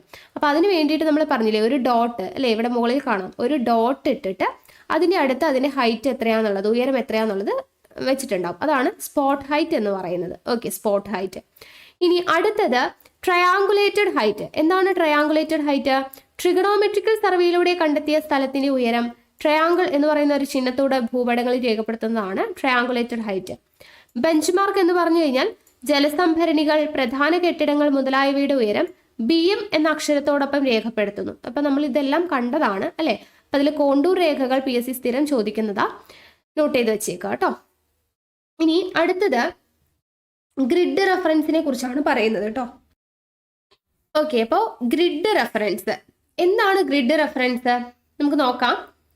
ധരാതലീയ ഭൂപടങ്ങളിൽ വടക്ക് തെക്ക് ദിശയിൽ വരച്ചിരിക്കുന്ന ചുവന്ന രേഖകളാണ് ഈസ്റ്റിങ്സ് എന്ന് പറയുന്നത്. ഓക്കെ, അപ്പോൾ ഈസ്റ്റിങ്സ് എന്ന് പറഞ്ഞു കഴിഞ്ഞാൽ എന്താണ്? വടക്ക് തെക്ക് ദിശയിൽ, ഓക്കെ, നമ്മുടെ ഭൂപടങ്ങളിൽ വടക്ക് തെക്ക് ദിശയിൽ വരയ്ക്കപ്പെട്ടിരിക്കുന്ന വരകളെയാണ് ഈസ്റ്റിങ്സ്. ഈസ്റ്റിങ്സ് ഇത് വരയ്ക്കുന്നത് ചുവപ്പ് നിറത്തിലുള്ള രേഖകളായിരിക്കും. ഓക്കെ, വടക്ക് തെക്കാണ് പറയുന്നത് കേട്ടോ. അപ്പൊ വടക്ക് തെക്ക് എന്ന് പറയുമ്പോൾ എങ്ങനെയാണ് വരിക? ദേ ഇങ്ങനെ, നോർത്ത് സൗത്ത് അല്ലെ, ഇങ്ങനെയാണ് കേട്ടോ, സ്ട്രൈറ്റ് ആയിട്ട് വരണേ. ഇങ്ങനെയാണ് വരിക, ഇവിടെ നോർത്ത്, ഇവിടെ സൗത്ത്. അപ്പോൾ വടക്ക് തെക്കായിട്ട് റെഡ് കളറിലാണ് ഇതുണ്ടായിരിക്കുക കേട്ടോ. റെഡ് കളറിൽ വരയ്ക്കുന്ന രേഖകളെയാണ് നമ്മൾ എന്തെന്ന് പറയുന്നത്? ഈസ്റ്റിങ്സ് എന്ന് പറയുന്നത്. നമുക്കിവിടെ ചിത്രം കൊടുത്തിട്ടുണ്ട് കണ്ടോ, ഇതാണ് ഈസ്റ്റിങ്സ്. വടക്ക് തെക്ക് ദിശയിൽ വരയ്ക്കുന്ന ചുവന്ന രേഖകളാണ്. വടക്ക് തെക്ക് ദിശയിലാണ് വരച്ചിട്ടുള്ളത്. ഇവയുടെ മൂല്യം എന്താണ്? കിഴക്കു ദിശയിലേക്ക് പോകുന്നതോറും കൂടി വരും. അപ്പൊ ഇവരുടെ വാല്യൂ കിഴക്ക് ദിശയിലേക്ക് പോകുന്നതോറും കൂടി വരുന്നത് കൊണ്ടാണ് ഇതിനെ ഈസ്റ്റിങ്സ് എന്ന് വിളിക്കുന്നത്. വരയ്ക്കുന്നത് എങ്ങോട്ടാ? വടക്ക് തെക്കാണ്, നോർത്ത് ടു സൗത്ത് ആണ് വരയ്ക്കുന്നത്. പക്ഷെ അതിന്റെ മൂല്യം കിഴക്കോട്ട് പോകുന്നതോറും, ഈസ്റ്റിലോട്ട് പോകുന്നതോറും കൂടി വരുന്നത് കൊണ്ടാണ് അതിന് ഈസ്റ്റിങ്സ് എന്ന് പറയുന്നത്. ഭൂപടത്തിലെ സവിശേഷതകൾക്ക് തൊട്ട് ഇടതുവശത്തായി കാണപ്പെടുന്ന ഈസ്റ്റിങ്സിന്റെ മൂല്യമാണ് സ്ഥാനനിർണ്ണയത്തിന് ഉപയോഗിക്കുന്നത്. അപ്പൊ ഇവിടെ സ്ഥാനനിർണ്ണയത്തിന് ഉപയോഗിക്കുന്നത് എന്താണ്? ഭൂപടത്തിലെ സവിശേഷതകൾ, ഏത് സവിശേഷതയാണോ പറയുന്നത്. ഇപ്പൊ ഒരു കുളമാണെങ്കിൽ ഒരു കുളം, അല്ലെങ്കിൽ ഒരു തടാകമാണെങ്കിൽ ഒരു തടാകം. അപ്പൊ ഏതാണോ നമ്മുടെ സവിശേഷത, അതിന്റെ തൊട്ട് ഇടതുവശത്തായിട്ട് കാണപ്പെടുന്ന ഈസ്റ്റിങ്സിന്റെ മൂല്യമാണ് നമ്മൾ സ്ഥാനനിർണ്ണയത്തിന് വേണ്ടിയിട്ട് ഉപയോഗിക്കുക. ഓക്കെ, ഇനി അടുത്ത നോർത്തിങ്സ് എന്താണ്? കിഴക്ക് പടിഞ്ഞാറ് ദിശയിലുള്ള വരകളെയാണ് നോർത്തിങ്സ് എന്ന് പറയുന്നത്. കിഴക്ക് പടിഞ്ഞാറ് കണ്ടോ, നോർത്തിങ്സ്, കിഴക്ക് പടിഞ്ഞാറ് ദിശയിലുള്ളതിനെയാണ് നോർത്തിങ്സ് എന്ന് പറയുന്നത്. അപ്പൊ അത് എങ്ങനെയാണ് വരുന്നത് അല്ലെ? ഇവിടെ ഈസ്റ്റ്, ഇവിടെ വെസ്റ്റ്. അപ്പൊ കിഴക്ക് പടിഞ്ഞാറ് വരുന്നതാണ് നോർത്തിങ്സ് എന്ന് പറയുന്നത്. കിഴക്ക് പടിഞ്ഞാറ് ദിശയിൽ വരുന്നു. ഇവയുടെ മൂല്യം എന്തായിരിക്കും? വടക്കു ദിശയിലേക്ക് പോകുന്നതോറും കൂടുന്നു. അതുകൊണ്ടാണ് ഇതിന് നോർത്തിങ്സ് എന്ന് പറയുന്നത്. നോർത്തിലോട്ട് പോകുന്നതോറാണ് വാല്യൂ കൂടുന്നത്, മൂല്യം കൂടുന്നത്. അതുകൊണ്ട് അതിനെ നോർത്തിങ്സ് എന്ന് പറയുന്നു. ഭൂപടത്തിലെ സവിശേഷതകൾക്ക് തൊട്ട് തെക്കായിട്ട് കാണപ്പെടുന്ന നോർത്തിങ്സിന്റെ മൂല്യമാണ് സ്ഥാനനിർണ്ണയത്തിന് ഉപയോഗിക്കുക. ഇവിടെ നമ്മൾ പറഞ്ഞു ഈസ്റ്റിങ്സ്. അപ്പൊ കിഴക്കു ദിശയിലോട്ട്, ഈസ്റ്റിലോട്ട് എന്ന് പറയുമ്പോൾ ഇങ്ങോട്ടല്ലേ, വലത്തോട്ട് പോകുന്തോറും ആയിരിക്കും എന്താ മൂല്യം കൂടുന്നത്. അതുകൊണ്ട് നമ്മൾ ഇടത്, അതായത് അതിന്റെ ഓപ്പോസിറ്റ് ഇടത് കാണപ്പെടുന്നതാണ് നമ്മൾ സ്ഥാനനിർണ്ണയത്തിന് വേണ്ടി ഉപയോഗിച്ചത്. ഇവിടെ വടക്കോട്ട് പോകുന്തോറും എന്ത് കൂടുന്നു? മൂല്യം കൂടുന്നു എന്ന് പറയും. അതുകൊണ്ട് നമ്മൾ തെക്കായിട്ട് കാണപ്പെടുന്ന നോർത്തിങ്സിന്റെ മൂല്യം ഇവിടെ എടുക്കുന്നു. അപ്പൊ എങ്ങോട്ട് പോകുമ്പോഴാണോ മൂല്യം കൂടുന്നത്, അതിന്റെ ജസ്റ്റ് ഓപ്പോസിറ്റ് ആണ് നമ്മൾ സ്ഥാനനിർണ്ണയത്തിന് വേണ്ടിയിട്ട് എടുക്കുക എന്നത് ഓർത്തിരിക്കുക. ഇനി ഈസ്റ്റിങ്സ് നോർത്തിങ്സ് രേഖകൾ ചേർന്നുണ്ടാവുന്ന ജാലികകളെയാണ് റഫറൻസ് ഗ്രിഡ് എന്ന് പറയുന്നത്. ഈസ്റ്റിങ്സ് നോർത്തിങ്സ് ഇത് രണ്ടും കൂടെ ചേർന്നുണ്ടാവുന്ന ജാലികകളെ എന്തെന്ന് പറയുന്നു? റഫറൻസ് ഗ്രിഡ് എന്ന് പറയുന്നു. ഭൗമോപരിതലത്തിൽ 1 കിലോമീറ്റർ നീളവും 1 കിലോമീറ്റർ വീതിയുമുള്ള ഭൂപ്രദേശങ്ങളെയാണ് 1:50,000 തോതിലുള്ള ധരാതലീയ ഭൂപടങ്ങളിൽ 2 സെന്റിമീറ്റർ നീളത്തിലും 2 സെന്റിമീറ്റർ വീതിയിലുമുള്ള ഗ്രിഡുകളായി തിരിച്ചിരിക്കുന്നത്. അപ്പോൾ ഭൗമോപരിതലത്തിൽ 1 കിലോമീറ്റർ നീളവും 1 കിലോമീറ്റർ വീതിയുമുള്ള ഭൂപ്രദേശങ്ങളെ 1:50,000 എന്ന തോതിൽ ധരാതലീയ ഭൂപടങ്ങളിൽ എങ്ങനെയാണ് അടയാളപ്പെടുത്തിയിട്ടുള്ളത് 2 സെന്റിമീറ്റർ നീളത്തിലും 2 സെന്റിമീറ്റർ വീതിയിലുമുള്ള ഗ്രിഡുകളായിട്ടാണ് തിരിച്ചിരിക്കുന്നത്. ഈ ഗ്രിഡുകൾ ഉപയോഗിച്ച് ധരാതലീയ ഭൂപടങ്ങളിൽ നിന്ന് സ്ഥാനനിർണ്ണയം നടത്തുന്നത് എങ്ങനെയാണ് എന്നതാണ് ഇവിടെ ഒരു ചിത്രത്തിൽ കൊടുത്തിട്ടുള്ളത്. അപ്പോൾ നമുക്കൊന്ന് നോക്കാം. അതായത് ഇവിടെ ഭൂസവിശേഷത, നമുക്ക് ഏതാണോ ഭൂസവിശേഷത തന്നിരിക്കുന്നത് അതിനനുസരിച്ച് നമ്മൾ സ്ഥാനനിർണ്ണയം ഇപ്പോൾ പഠിച്ചില്ലേ, നോർത്തിങ്സും ഈസ്റ്റിങ്സും നോക്കി അതിൻ്റെ ഇടതുവശത്ത് തെക്ക് വശത്തുള്ള മൂല്യമെല്ലാം നോക്കിയിട്ടാണ് നമ്മൾ ചെയ്യുന്നത്. ഓക്കെ, അപ്പോ ഇവിടെ ഭൂസവിശേഷതകൾ വ്യത്യസ്ത വലുപ്പത്തിലായതുകൊണ്ട് തന്നെ ഗ്രിഡുകളെ അടിസ്ഥാനമാക്കിയുള്ള സ്ഥാനനിർണ്ണയം നടത്തുന്ന 2 രീതികളുണ്ട്. ഒന്ന് 4 അക്ക ഗ്രിഡ് റെഫറൻസും 2 6 അക്ക ഗ്രിഡ് റെഫറൻസും. അപ്പോൾ 4 ഫിഗർ ഗ്രിഡ് റെഫറൻസും ഉണ്ട്, 6 ഫിഗർ ഗ്രിഡ് റെഫറൻസും ഉണ്ട്. എന്തിനെ അടിസ്ഥാനമാക്കിയിട്ടാണ്? ഭൂസവിശേഷതകൾ വ്യത്യസ്ത വലുപ്പത്തിലായിരിക്കും അല്ലേ. ദേ കിണർ, ഇവിടെ കുഴൽ കിണർ, ഇവിടെ എന്താണ് നമ്മുടെ ശ്മശാനം അല്ലേ, അതിനെ പറഞ്ഞു. പിന്നെന്താ ശവപ്പറമ്പ്, പിന്നെ പള്ളി വരുന്നുണ്ട്, അതുപോലെ തന്നെ ലൈറ്റ് ഹൗസ് അല്ലെ, അങ്ങനെ കുറേ കാര്യങ്ങൾ നമ്മൾ പറഞ്ഞു. അപ്പോൾ ഓരോന്നിൻ്റെയും എന്തായിരിക്കും, ഇത് വ്യത്യാസമായിരിക്കും. കോട്ട, അപ്പോൾ ഓരോന്നിൻ്റെയും വലുപ്പത്തിൽ വ്യത്യാസം ഉണ്ടായിരിക്കും. അപ്പോൾ അതിനനുസരിച്ചിട്ട് വലുപ്പത്തിൽ വ്യത്യാസം ഉള്ളതുകൊണ്ട് ഗ്രിഡുകളെ അടിസ്ഥാനമാക്കിയുള്ള സ്ഥാനനിർണ്ണയം 2 ആയിട്ട് തിരിച്ചിട്ടുണ്ട്. 4 അക്ക ഗ്രിഡ് റെഫറൻസും ഉണ്ട്, 6 അക്ക ഗ്രിഡ് റെഫറൻസും ഉണ്ട്. ഇതിൽ 4 അക്ക ഗ്രിഡ് റെഫറൻസ് എന്ന് പറഞ്ഞു കഴിഞ്ഞാൽ എന്താണ്?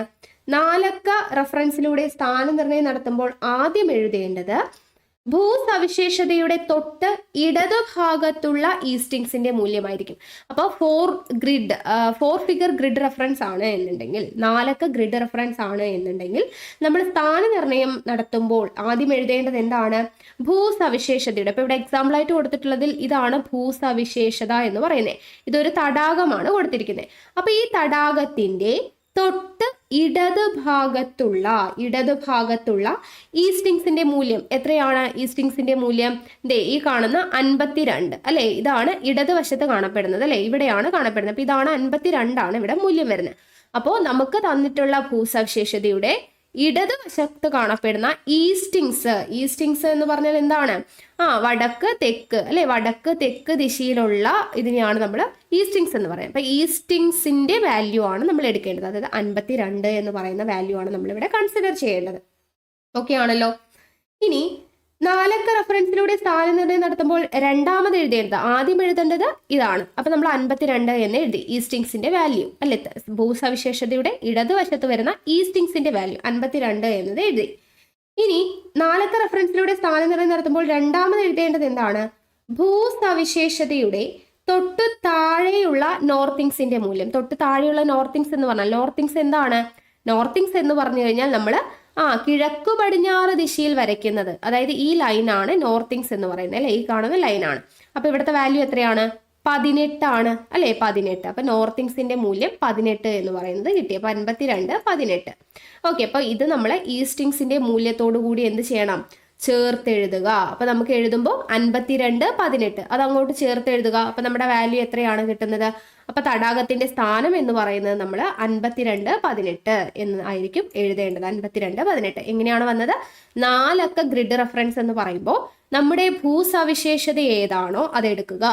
അതിന്റെ തൊട്ട് ഇടതുവശത്ത് കാണപ്പെടുന്ന ഈസ്റ്റിങ്സ് എന്ന് പറയുമ്പോൾ നിങ്ങൾ തെറ്റിക്കരുത്. ഈസ്റ്റ് എന്ന് പറയുമ്പോഴത്തേനും ഈ ലൈൻ എടുക്കരുത്.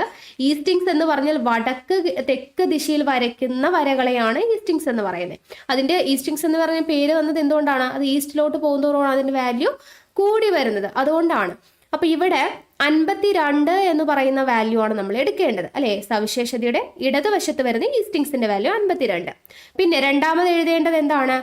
നമ്മുടെ സവിശേഷത, ഭൂസവിശേഷത എന്താണ്? തടാകമാണ്. ആ തടാകത്തിന്റെ തൊട്ട് താഴെ വരുന്ന നോർത്തിങ്സ്. തൊട്ട് താഴെ വരുന്ന നോർത്തിങ്സ് എന്ന് പറഞ്ഞാൽ എന്താണ്? ദേ ഈ കാണുന്നത് കിഴക്ക് പടിഞ്ഞാറുള്ള ലൈനാണ്. അപ്പൊ ഇവിടുത്തെ വാല്യൂ എത്രയാ? 18. 52 18 എന്നതാണ് നമ്മൾ ചേർത്ത് എഴുതി കഴിഞ്ഞാൽ നമുക്ക് കിട്ടുന്ന ഈ തടാകത്തിന്റെ സ്ഥാനം. ക്ലിയർ ആയത് വിശ്വസിക്കുന്നു. അടുത്തത് 6 അക്ക ഗ്രിഡ് റെഫറൻസ് ആണ്.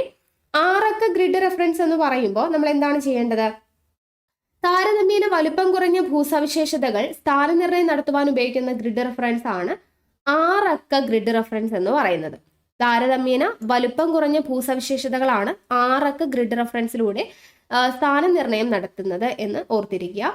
അപ്പൊ ഇവിടെ ആറക്ക ഗ്രിഡ് റെഫറൻസിലൂടെ കുഴൽക്കിണറിന്റെ സ്ഥാനം നിർണ്ണയം നടത്തുമ്പോൾ ഇത് കുഴൽക്കിണറാണല്ലോ. അപ്പൊ കുഴൽക്കിണറിന്റെ സ്ഥാനം നിർണ്ണയം നടത്തുമ്പോൾ കുഴൽക്കിണറിന്റെ ഇടതുഭാഗത്തുള്ള ഈസ്റ്റിങ്സിന്റെ മൂല്യം, കുഴൽക്കിണറിന്റെ ഇടതുഭാഗം എന്ന് പറയുമ്പോൾ ഏതാണ്? ഇതാണ്. അതിൽ ഈസ്റ്റിങ്സ് എന്ന് പറയുമ്പോൾ ഇതാണ് അല്ലെ, വടക്ക് തെക്ക് ദിശയിൽ വരയ്ക്കുന്നത്. അതായത് 15 എന്നുള്ളതാണ് ഇവിടുത്തെ ഈസ്റ്റിങ്സിന്റെ മൂല്യം. 15 എന്ന് എഴുതി. അതിനുശേഷം എന്ത് ചെയ്യുക? ചിത്രത്തിൽ കാണിച്ചിരിക്കുന്ന പോലെ തൊട്ടടുത്തുള്ള ഈസ്റ്റിങ്സ് വരെയുള്ള അകലത്തെ 10 ഭാഗങ്ങളായിട്ട് തിരിക്കുക.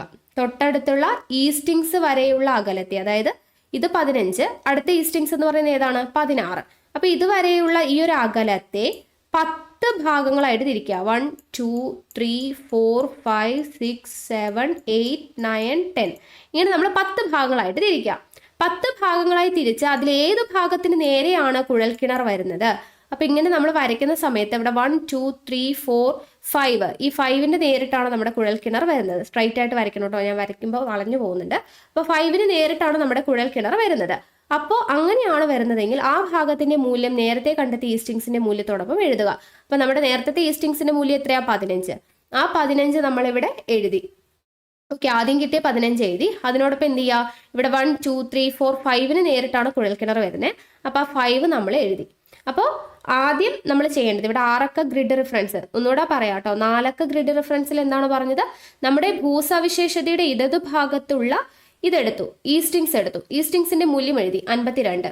അതിനുശേഷം ഭൂസവിശേഷത താഴെയുള്ള നോർത്തിങ്സ് എടുത്തു, അതിന്റെ വാല്യൂ 18. അത് രണ്ടും കൂടെ ചേർത്ത് എഴുതിയപ്പോൾ കഴിഞ്ഞു. പക്ഷെ 6 എന്ന് പറയുമ്പോൾ എന്ത് ചെയ്യണം? ആദ്യം നമ്മുടെ ഭൂസവിശേഷത എടുക്കുക, അതിന്റെ ഇടതുഭാഗത്തുള്ള ഈസ്റ്റിങ്സിന്റെ വാല്യൂ നേരത്തെ പറഞ്ഞതുപോലെ 15 കിട്ടി. അപ്പൊ ആ 15 എഴുതി. അതിനുശേഷം അതിന്റെ തൊട്ടടുത്തുള്ള ഈസ്റ്റിങ്സ് ഉണ്ടല്ലോ, അതിലേക്കുള്ള ഭാഗത്തേക്ക് ഇടതുഭാഗത്തുള്ള ഈസ്റ്റിങ്സിന്റെ ആ ഒരു ഭാഗത്തേക്ക് നമ്മൾ എന്തിനും 10 ആയിട്ട് ഭാഗിക്കണം. ഓക്കെ, അടുത്ത ഈസ്റ്റിങ്സ് വരെ, അതായത് ഇതാണ് ഇപ്പൊ നമ്മൾ എടുത്ത ഈസ്റ്റിങ്സ്, അതിന്റെ തൊട്ടടുത്ത ഈസ്റ്റിങ്സ് എന്ന് പറയുമ്പോൾ 16ആണ്. അപ്പൊ ഇതുവരെയും 10 ആയിട്ട് ഭാഗിക്കുക. ആ 10 ആയിട്ട് ഭാഗിക്കുമ്പോൾ നമ്മൾ ഇങ്ങനെ നമ്പർ എണ്ണി വരുന്ന സമയത്ത് ഏതിന് നേരിട്ടാണ് കുഴൽക്കിണർ? ഇവിടെ 5ാമത്തെ പൊസിഷനിലാണ് കുഴൽക്കിണർ വരുന്നത്. അപ്പോൾ ഇത് ഇവിടെ ചിത്രം കൊടുത്തിരിക്കുന്നുണ്ടോ? അപ്പൊ 5ാമത്തെ ഭാഗത്ത് കുഴൽക്കിണർ വരുന്നത് കൊണ്ട് 5 എന്നുള്ളത് എന്ത് ചെയ്യുക? അതിന്റെ കൂട്ടത്തിൽ കൂട്ടി എഴുതുക. അപ്പൊ 155 എന്ന് കിട്ടി. ഇനി കഴിഞ്ഞിട്ടില്ല. തുടർന്ന് കുഴൽക്കിണറിന്റെ തൊട്ടു തെക്കായിട്ട് കാണപ്പെടുന്ന നോർത്തിങ്സിന്റെ മൂല്യം, കുഴൽക്കിണറിന്റെ തൊട്ടു തെക്കായിട്ട് കാണപ്പെടുന്ന നോർത്തിങ്സിന്റെ മൂല്യമാണ് പറഞ്ഞിരിക്കുന്നത് അല്ലെ. കുഴൽക്കിണറിന്റെ തൊട്ടു തെക്കായിട്ട് കാണപ്പെടുന്ന നോർത്തിങ്സിന്റെ മൂല്യം നേരത്തെ കണ്ടെത്തിയ ഈസ്റ്റിങ്സിന്റെ മൂല്യങ്ങളോടൊപ്പം ചേർത്ത് എഴുതാം. അപ്പൊ നോർത്തിങ്സിന്റെ മൂല്യം എത്രയാണ്? നോർത്തിങ്സ് എന്ന് പറയുമ്പോൾ ഇത് കുഴൽക്കിണറാണ്. കുഴൽക്കിണറിന്റെ നോർത്തിങ്സ് ഏതാ? തൊട്ട് താഴെ എന്ന് പറയുമ്പോൾ ഇതാണ് താഴെ. നോർത്തിങ്സ് എന്ന് പറയുമ്പോൾ കിഴക്ക് പടിഞ്ഞാറായിട്ട് വരയ്ക്കുന്നത്, അതായത് ഇതാണ് വരുന്നത്. അപ്പൊ ഇതിന്റെ മൂല്യം എത്രയാണ്? 76 ആണ്. അപ്പൊ ആ 76 എന്നത് നമ്മളിപ്പോൾ എഴുതിയിട്ടുള്ള ഈ 155നോടൊപ്പം ചേർത്ത് എഴുതുക. അങ്ങനെയാണ് നമുക്ക് എന്തിന്റെ സ്ഥാനം കിട്ടുന്നത്? 155 76 എന്നുള്ളത് കിട്ടി. അപ്പൊ ഇതാണ് നമ്മുടെ കുഴൽക്കിണറിന്റെ സ്ഥാനം എന്ന് പറയുന്നത്. ഓക്കെ, അപ്പൊ അത് കിട്ടി. അപ്പൊ 155 76. ഇനി തീർന്നില്ല. ഇനി എന്ത് ചെയ്യണം? ഇങ്ങനെ കാണിച്ചിരിക്കുന്ന പോലെ തൊട്ടടുത്തുള്ള നോർത്തിങ്സ് വരെയുള്ള അകലത്തെ 10 ഭാഗങ്ങളായി തിരിക്കുക. വീണ്ടും എന്താണ്? അടുത്ത നോർത്തിങ്സ് വരെയുള്ള ഭാഗം, അതായത് ഇതാണ് ഒരു നോർത്തിങ്സ്. ഇനി അടുത്ത നോർത്തിങ്സ് എന്ന് പറയുമ്പോൾ ദേ ഇവിടെ കിടക്കുന്നു. അതിന് ആ ഭാഗത്ത് വരെ എന്ത് ചെയ്യണം? 10 ഭാഗങ്ങളായിട്ട് നമ്മൾ ഇങ്ങനെ തിരിക്കണം. ഓക്കെ, അപ്പൊ 10 ഭാഗങ്ങളായിട്ട് നമ്മൾ തിരിച്ചു. എന്നിട്ട് ആ കുഴൽക്കിണർ ഏതിന് നേരിട്ടാണ് വരുന്നത് എന്ന് നോക്കുക. അങ്ങനെ വരുമ്പോൾ നമുക്ക് 6ാമത്തെ ഭാഗത്താണ് കുഴൽക്കിണർ വരുന്നത് എങ്കിൽ അതിന് നമ്മൾ എന്ത് ചെയ്താൽ ആ ഒരു 6ഉം കൂടെ നമ്മൾ അതിനോടൊപ്പം ചേർത്ത് എഴുതാം. ക്ലിയർ ആയോ? ഒന്നുകൂടെ പറയണോ? അതായത് ഇവിടെ നമ്മുടെ ഭൂസവിശേഷത കൊടുത്തിട്ടുണ്ട്. ആദ്യം നമ്മൾ അതിന്റെ ഇടതുവശത്തുള്ള ഈസ്റ്റിങ്സ് എടുത്തു, എന്നിട്ട് ആ നമ്പർ എടുത്ത് എഴുതി. എത്രയാ? 15. ഞാൻ ഒന്നുകൂടെ എഴുതാം, 15 എന്ന് എഴുതി. അതിനുശേഷം നമ്മൾ ഈ കുഴൽക്കിണറിന്റെ നമ്മൾ ഈസ്റ്റിങ്സ് അല്ലേ എടുത്തേ, അതിന് തൊട്ടടുത്തിട്ടുള്ള ഈസ്റ്റിങ്സ് ഏതാണ്? ഇതാണ്. അതുവരെയുള്ള ഭാഗം 10 തുല്യമായിട്ട് 10 ഭാഗിക്കുക. എന്നിട്ട് ആ നമ്പർ എണ്ണുന്ന സമയത്ത് കുഴൽക്കിണറിന് നേരെ വരുന്ന നമ്പർ എത്രയാണ്? ഇവിടെ 5 വരുന്നത്. അപ്പൊ ആ 5 എന്ന് നമുക്ക് കിട്ടിയത് നമ്മൾ എന്ത് ചെയ്യുക? ആ പകുതിയാണ് അല്ലെ. അപ്പൊ ആ കുഴൽക്കിണർ വരുന്ന ഭാഗത്തെ 5 നമ്മൾ അവിടെ എഴുതി. വീണ്ടും അടുത്ത എന്താ ചെയ്യേണ്ടേ? ഭൂസവിശേഷതയുടെ താഴെ വരുന്ന അടുത്ത നോർത്തിങ്സ് എടുക്കുക. നോർത്തിങ്സിന്റെ വാല്യൂ എത്രയാണ്? 76 ആണ്. ആ 76നെ നമ്മൾ വീണ്ടും എഴുതി. ഇനി ആ നോർത്തിങ്സ് കഴിഞ്ഞ് അടുത്ത നോർത്തിങ്സ് എടുക്കുക, 77. അതുവരെയുള്ള ഭാഗങ്ങളെ വീണ്ടും 10 ഡിവൈഡ് ചെയ്യുക. എന്നിട്ട് ഈ കുഴൽക്കിണർ വരുന്നത് എവിടെയാണെന്ന് എണ്ണി നോക്കുക. അപ്പൊ നമ്മൾ കറക്റ്റ് ആയിട്ട് 10 ഡിവൈഡ് ചെയ്ത് കഴിഞ്ഞാൽ നമുക്കിവിടെ 6ാമത്തെ ഭാഗത്താണ് വരുന്നത്. അപ്പം നമുക്ക് കിട്ടിയിട്ടുള്ള ആറിനെ എന്ത് ചെയ്യുക, എഗെയിൻ എടുത്തെഴുതുക. അപ്പം നമുക്ക് കിട്ടുന്ന നമ്പറാണ് നമ്മുടെ ഈ കുഴൽക്കിണറിൻ്റെ നമ്പർ എന്ന് പറയുന്നത്. കണ്ടോ, 15, 5, 76, 6. ആദ്യത്തെ 15 എന്ന് പറയുന്നത് നമ്മുടെ കുഴൽക്കിണറിൻ്റെ തൊട്ടടുത്ത് കിടക്കുന്ന ഈസ്റ്റിങ്സിൻ്റെ നമ്പറാണ്. അടുത്ത 5 എന്താണ്, അതിൻ്റെ അടുത്ത ഈസ്റ്റിങ്സ് വരെയുള്ള 10 ഭാഗങ്ങളായിട്ട് ഭാഗിച്ച് കുഴൽക്കിണർ വരുന്നതിന് നേരെ എടുത്ത നമ്പറാണ് 5. അടുത്തത് എന്ത് ചെയ്തു, കുഴൽക്കിണറിന്റെ താഴെ വരുന്ന നോർത്തിങ്സ് എടുത്തു, അത് 76 ആണ്. പിന്നീട് എന്ത് ചെയ്തു, ആ നോർത്തിങ്സ് മുതൽ അടുത്ത നോർത്തിങ്സ് വരെ 10 ഭാഗങ്ങളായിട്ട് തിരിച്ചു. അതിന്റെ കുഴൽക്കിണർ വരുന്ന ഭാഗം 6-ലാണ്, അപ്പൊ 6 എടുത്തു. അപ്പൊ ഇങ്ങനെയാണ് 15, 5, 76, 6 എന്ന് പറയുന്ന കുഴൽക്കിണറിന്റെ ഗ്രിഡ് റെഫറൻസ് നമുക്ക് കിട്ടിയത്. ഓക്കെ, വിശദമായിട്ട് പറഞ്ഞിട്ടുണ്ട്, മനസ്സിലാവാൻ വേണ്ടിയിട്ടാണ്. മനസ്സിലായിട്ടുണ്ടെന്ന് വിശ്വസിക്കുന്നു കേട്ടോ. ഓക്കെ, അപ്പൊ ഇത്രയാണ് അവിടെ പഠിക്കാനുള്ളത്. ഇനി നമുക്ക് പഠിക്കേണ്ടത് എന്താണ് കോണ്ടൂർ രേഖകൾ, കോണ്ടൂർ ലൈൻസിനെ കുറിച്ചാണ് ഇവിടെ കൊടുത്തിട്ടുള്ളത്. എന്താണ് കോണ്ടൂർ രേഖകൾ എന്ന് പറയുന്നത്? സമുദ്രനിരപ്പിൽ നിന്ന് ഒരേ ഉയരത്തിലുള്ള സ്ഥലങ്ങളെ തമ്മിൽ യോജിപ്പിച്ച് വരയ്ക്കുന്ന സാങ്കല്പിക രേഖകളാണ് കോണ്ടൂർ രേഖകൾ. നമ്മൾ നേരത്തെ പഠിച്ചതാണല്ലോ. ഒരു കോണ്ടൂർ രേഖ കടന്നു പോകുന്ന സ്ഥലങ്ങളെല്ലാം തന്നെ സമുദ്രനിരപ്പിൽ നിന്നും ഒരേ ഉയരത്തിൽ സ്ഥിതി ചെയ്യുന്നവയായിരിക്കും.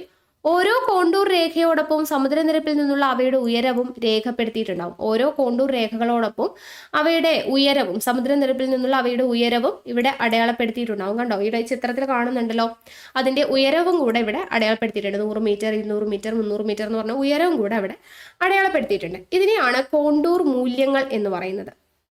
ഓക്കെ, കോണ്ടൂർ രേഖകൾ നമ്മൾ വരയ്ക്കുമ്പോൾ സമുദ്രനിരപ്പിൽ നിന്നുള്ള ഉയരങ്ങൾ അടയാളപ്പെടുത്തുമല്ലോ, അതിനെയാണ് നമ്മൾ കോണ്ടൂർ മൂല്യങ്ങൾ എന്ന് നമ്മൾ പറയുന്നത്. ഈ കോണ്ടൂർ മൂല്യങ്ങളുടെ സഹായത്താൽ ഭൂപടങ്ങളിൽ ചിത്രീകരിച്ചിട്ടുള്ള ഓരോ പ്രദേശങ്ങളുടെ ഉയരവും നമുക്ക് എന്ത് ചെയ്യാൻ വേണ്ടി പറ്റും, കണ്ടുപിടിക്കാൻ വേണ്ടിയിട്ട് പറ്റും. ഓക്കെ, കോണ്ടൂർ മൂല്യങ്ങൾ ഉപയോഗിച്ച് നമുക്ക് ഓരോ പ്രദേശങ്ങളുടെ ഉയരം കണ്ടെത്താൻ വേണ്ടിയിട്ട് നമുക്ക് സാധിക്കും എന്നാണ് പറയുന്നത്. ഇനി ചിത്രങ്ങളിൽ കോണ്ടൂർ രേഖകളുടെ മൂല്യങ്ങൾ തമ്മിൽ തുല്യ വ്യത്യാസമാണ് ഉള്ളത്. ഇത്തരത്തിൽ അടുത്തടുത്ത 2 കോണ്ടൂർ രേഖകളുടെ മൂല്യ വ്യത്യാസത്തെ കോണ്ടൂർ ഇടവേള എന്നാണ് പറയുന്നത്. Contour interval. എന്താണ് കോണ്ടൂർ രേഖകൾ ഇടവേള എന്ന് പറഞ്ഞു കഴിഞ്ഞാൽ, അതായത് കോണ്ടൂർ രേഖകൾ തമ്മിലുള്ള മൂല്യങ്ങളുടെ വ്യത്യാസം തുല്യമാണ്. ഇങ്ങനെ അടുത്തടുത്ത 2 കോണ്ടൂർ രേഖകളുടെ മൂല്യ വ്യത്യാസത്തെയാണ് കോണ്ടൂർ ഇടവേള എന്ന് പറയുന്നത്. അടുത്തടുത്ത 2 കോണ്ടൂർ രേഖകളുടെ മൂല്യ വ്യത്യാസത്തെ കോണ്ടൂർ ഇടവേള എന്നാണ് നമ്മൾ പറയുന്നത്. ഓക്കെ, അപ്പോൾ അത് മനസ്സിലായല്ലോ. ഇവിടെ കോണ്ടൂർ ഇടവേള എന്ന് പറഞ്ഞ് വീണ്ടും കൊടുത്തിട്ടുണ്ട്. നോക്കുക, 1:50,000 തോതിലുള്ള ധരാതലീയ ഭൂപടങ്ങളിൽ സാധാരണയായി കോണ്ടൂർ ഇടവേള 20 മീറ്റർ ആണ്. അതൊന്ന് ഓർത്തിരിക്കണേ. 1:50,000 എന്ന തോതിലുള്ള ധരാതലീയ ഭൂപടങ്ങളിൽ സാധാരണയായി കോണ്ടൂർ ഇടവേള എത്രയാണ്? 20 മീറ്റർ ആണ്. കോണ്ടൂർ രേഖകളുടെ മൂല്യം വിശകലനം ചെയ്ത് ഭൂപടങ്ങളിൽ ചിത്രീകരിച്ചിട്ടുള്ള പ്രദേശങ്ങളുടെ ഉയരം കണ്ടെത്താൻ കഴിയും. ഉയർന്ന ഭൂപ്രദേശങ്ങളുടെ സ്ഥലാകൃതി മനസ്സിലാക്കുന്നതിന് സാധാരണ 100 മീറ്റർ ഇടവേളകളുള്ള കോണ്ടൂർ രേഖകളെയാണ് ഉപയോഗിക്കുന്നത്. അപ്പോൾ ഉയർന്ന ഭൂപ്രദേശങ്ങളുടെ സ്ഥലാകൃതി മനസ്സിലാക്കുന്നതിന് സാധാരണ ഉപയോഗിക്കുന്ന കോണ്ടൂർ രേഖകൾ എത്രയാണ്? 100 മീറ്റർ ഇടവേളകളുള്ള കോണ്ടൂർ രേഖകളാണ് ഉപയോഗിക്കുന്നത്. 100 മീറ്റർ ഇടവേളകളുള്ളത്. ഓക്കെ, ഇനി ധരാതലീയ ഭൂപടത്തിൽ ചിത്രീകരിച്ചിരിക്കുന്ന കോണ്ടൂർ രേഖകളിൽ നിന്നും 3 കാര്യങ്ങൾ നമുക്ക് മനസ്സിലാക്കാം. എന്തൊക്കെയാണ്? ഭൂപ്രദേശത്തിന്റെ ഉയരം, ചരിവിന്റെ സ്വഭാവം, ഭൂരൂപത്തിന്റെ ആകൃതി. ഭൂപ്രദേശത്തിന്റെ ഉയരം, ചരിവിന്റെ സ്വഭാവം, ഭൂരൂപത്തിന്റെ ആകൃതി എന്നിങ്ങനെ 3 കാര്യങ്ങൾ നമുക്ക് മനസ്സിലാക്കാൻ വേണ്ടിയിട്ട് പറ്റും. ഓക്കെ, ഇനി അടുത്തത് നമുക്ക് ഇവിടെ പഠിക്കാനുള്ളത് ധരാതലീയ ഭൂപടങ്ങളിൽ നിന്ന് കോണ്ടൂർ രേഖകൾ പേപ്പറിൽ പകർത്തിയിട്ടുള്ള സ്ഥലങ്ങളുടെ ആകൃതി കണ്ടെത്തുന്ന രീതികൾ എന്ന് പറഞ്ഞ് കൊടുത്തിട്ടുണ്ട്. ഓക്കെ, അപ്പൊ ഇവിടെ നമുക്ക് അറിഞ്ഞിരിക്കേണ്ട കാര്യം എന്ന് പറയുന്നത്, നോക്കുക, ഭൂപടങ്ങളുടെ പഠനവും വിശകലനവും നമുക്ക് 3 തരത്തിലാണ് അതിനെ ഡിവൈഡ് ചെയ്യാൻ വേണ്ടി പറ്റുക. ഭൂപടങ്ങളുടെ പഠനവും വിശകലനവും ചുവടെ നൽകിയിരിക്കുന്ന വിധത്തിൽ തരം തിരിച്ച് നടത്താവുന്നതാണ്. എങ്ങനെയൊക്കെയാണ് ഭൂപടങ്ങളുടെ പഠനവും വിശകലനവും നടത്തുന്നത്? 1. പ്രാഥമിക വിവരങ്ങൾ. 2. ഭൗതിക സവിശേഷതകൾ. 3. സാംസ്കാരിക സവിശേഷതകൾ. പ്രാഥമിക വിവരങ്ങൾ, ഭൗതിക സവിശേഷതകൾ, സാംസ്കാരിക സവിശേഷതകൾ. Marginal information, physical or natural features, cultural or man-made features. ഇങ്ങനെ 3 ആയിട്ട് നമുക്ക് തരംതിരിക്കാം. 3 വിധത്തിൽ നമുക്ക് ഭൂപടങ്ങളുടെ പഠനവും വിശകലനവും ചെയ്യാം. അപ്പൊ അതിൽ ആദ്യത്തേത് പ്രാഥമിക വിവരങ്ങൾ. എന്താണ് പ്രാഥമിക വിവരങ്ങൾ? ധരാതലീയ ഭൂപടങ്ങളിലെ മാർജിനുകൾക്ക് പുറത്ത് ഭൂപടങ്ങളെ സംബന്ധിച്ച് നൽകിയിരിക്കുന്ന പൊതുവിവരങ്ങളാണ് പ്രാഥമിക വിവരങ്ങൾ. ധരാതലീയ ഭൂപടങ്ങളിലെ മാർജിനുകൾക്ക് പുറത്ത് എന്നാണ് പറഞ്ഞിരിക്കുന്നത് അല്ലെ. അപ്പൊ ധരാതലീയ ഭൂപടങ്ങളിലെ മാർജിനുകൾക്ക് പുറത്ത് ഭൂപടങ്ങളെ സംബന്ധിച്ച് നൽകിയിരിക്കുന്ന വിവരങ്ങൾ, അതായത് ഭൂപടത്തിന്റെ നമ്പർ, പ്രദേശത്തിന്റെ പേര്, അക്ഷാംശ രേഖാംശ സ്ഥാനം, ഈസ്റ്റിങ്സിന്റെയും നോർത്തിങ്സിന്റെയും മൂല്യങ്ങൾ, ഭൂപട തോത്, കോണ്ടൂർ ഇടവേള, സർവേ ചെയ്തതും പ്രസിദ്ധീകരിച്ചതുമായ വർഷങ്ങൾ, സർവേയുടെ ചുമതല വഹിച്ച ഏജൻസി എന്നീ വിവരങ്ങളാണ് പ്രാഥമിക വിവരങ്ങൾ എന്ന് പറയുന്നത്. അപ്പൊ നമുക്കിവിടെ മാപ്പ് എടുത്ത് നോക്കുവാണെങ്കിൽ ഇത് ഇവിടെ കൊടുത്തിട്ടുണ്ട്.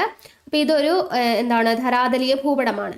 അപ്പൊ ഇവിടെ നൽകിയിരിക്കുന്ന, ഇവിടെ നോക്കൂ, സർവേയുടെ ചുമതല ആർക്കാണ് എന്നത് കൊടുത്തിട്ടുണ്ട്, പ്രസിദ്ധീകരിച്ച വർഷം, ഭൂപടത്തിന്റെ തോത്, കോണ്ടൂർ ഇടവേള കാണുന്നുണ്ടല്ലോ, കോണ്ടൂർ ഇന്റർവെൽ കണ്ടോ, കോണ്ടൂർ ഇന്റർവെൽ 20 മീറ്റർ, ഭൂപടത്തിന്റെ തോത് 1:50,000, പ്രസിദ്ധീകരിച്ച വർഷം 2005, സർവേയുടെ ചുമതല doctor Pratheesh Nath, surveyor general of India എന്ന് പറഞ്ഞു കൊടുത്തിട്ടുണ്ട്. പിന്നെ ഇവിടെ കാണുന്ന അക്ഷാംശം, രേഖാംശം അതൊക്കെ നമുക്ക് ഇവിടെ അടയാളപ്പെടുത്തിയിട്ടുണ്ട് അല്ലെ, 16 ഡിഗ്രി എന്നൊക്കെ പറഞ്ഞു കണ്ടോ. അടുത്തത് ഇവിടെ ഏത് പ്രദേശങ്ങളെയാണ്, ഗുൽബർഗ, റായ്ചൂർ ജില്ലകൾ കർണാടകമാണ്. സർവേ ചെയ്ത വർഷം 1959 to 60 എന്ന് പറഞ്ഞു കൊടുത്തിട്ടുണ്ട്. പിന്നെ ഭൂപടത്തിന്റെ നമ്പർ കൊടുത്തിട്ടുണ്ട് 56D/11 കണ്ടോ. അപ്പൊ ഈ പറയുന്ന സർവേ ചെയ്ത വർഷം, ഭൂപടത്തിന്റെ നമ്പർ, പ്രദേശങ്ങൾ, അക്ഷാംശ രേഖാംശ സ്ഥാനങ്ങൾ, സർവേയുടെ ചുമതല, പ്രസിദ്ധീകരിച്ച വർഷം, ഭൂപടത്തിന്റെ തോത്, കോണ്ടൂർ ഇടവേള, ഇതെല്ലാമാണ് എന്തിൽ വരുന്നത്, പ്രാഥമിക വിവരങ്ങൾ. അപ്പൊ ഈ മാർജിനിന് പുറത്ത്, ഭൂപടത്തിന്റെ മാർജിന് പുറത്ത് എഴുതിയിട്ടുള്ള ഈ കാര്യങ്ങളൊക്കെയാണ്, ഇതെല്ലാം മാർജിന് പുറത്തല്ലേ എഴുതിയിരിക്കുന്നത്. അപ്പൊ ഈ കാര്യങ്ങളൊക്കെയാണ് എന്തിൽ വരുന്നത്, പ്രാഥമിക വിവരങ്ങളിൽ വരുന്നത്. പ്രാഥമിക വിവരങ്ങൾ കണ്ടോ. അപ്പൊ ഇവിടെ ടോപ്പോ ഷീറ്റിന്റെ നമ്പർ ആണ് എ എന്ന് പറയുന്നത്. അപ്പൊ ഇവിടെ എ എന്ന് അടയാളപ്പെടുത്തിയിരിക്കുന്നത് കണ്ടോ, ഇതാണ് ടോപ്പോ ഷീറ്റിന്റെ നമ്പർ എന്ന് പറഞ്ഞു കൊടുത്തിരിക്കുന്നത്. അതെന്താണ്, ടോപ്പോ ഷീറ്റിന്റെ നമ്പർ ആണ് ഈ പറയുന്ന കൊടുത്തിരിക്കുന്നത്. ഇനി അടുത്തത് നോക്കുക, ചിത്രീകരിച്ചിട്ടുള്ള പ്രദേശത്തിന്റെ പേരാണ് ബി എന്ന് പറയുന്നത്. പ്രദേശത്തിന്റെ പേര് ബി. ഏതാണ് ബി? കർണാടകം. ഏത് പ്രദേശമാണ്? കർണാടകം. കർണാടകത്തിലെ ഗുൽബർഗ, റൈച്ചൂർ ജില്ലകൾ എന്ന് പറഞ്ഞ പ്രദേശം ബി എന്ന് പറയുന്നത് കൊടുത്തിട്ടുണ്ട്. ബി കണ്ടോ, പ്രദേശം. ഇനി അടുത്തത് എന്താണ്? അക്ഷാംശ സ്ഥാനം. C1 C2 ആണ് അക്ഷാംശ സ്ഥാനം. C1 C2 കണ്ടോ, ഇവിടെ അക്ഷാംശം 16 ഡിഗ്രി എന്ന് പറഞ്ഞിട്ട് കണ്ടോ, ഇവിടെ അക്ഷാംശം C1. അതുപോലെ ഇവിടെ C2 കണ്ടോ, C2 അക്ഷാംശം കൊടുത്തിട്ടുണ്ട്.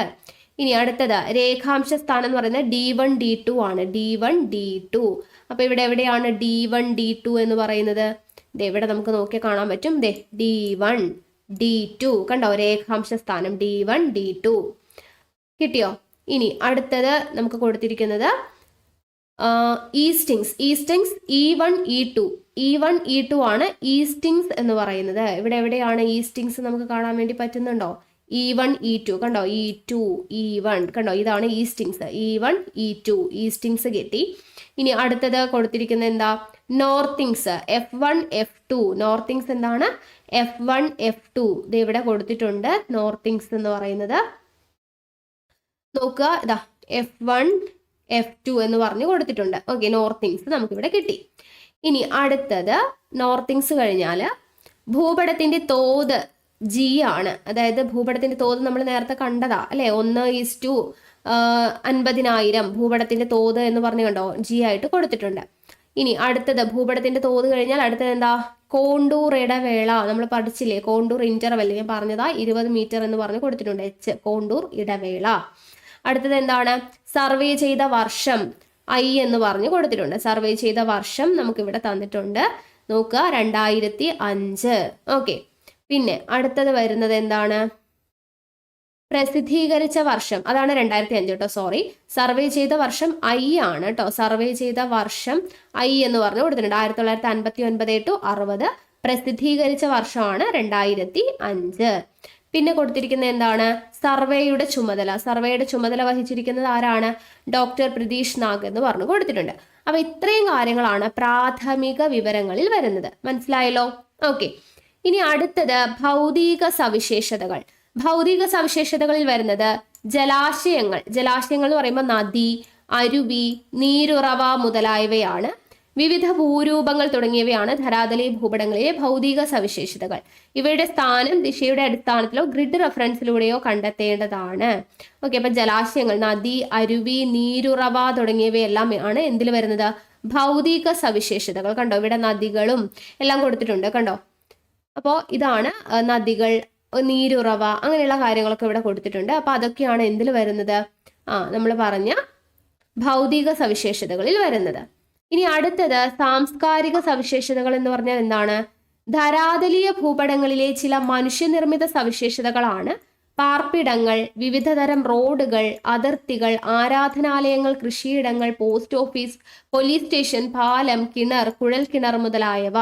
ഇവയുടെ സ്ഥാനം ദിശയുടെ അടിസ്ഥാനത്തിൽ ഗ്രിഡ് റെഫറൻസിലൂടെയൊക്കെ കണ്ടെത്താവുന്നതാണ്.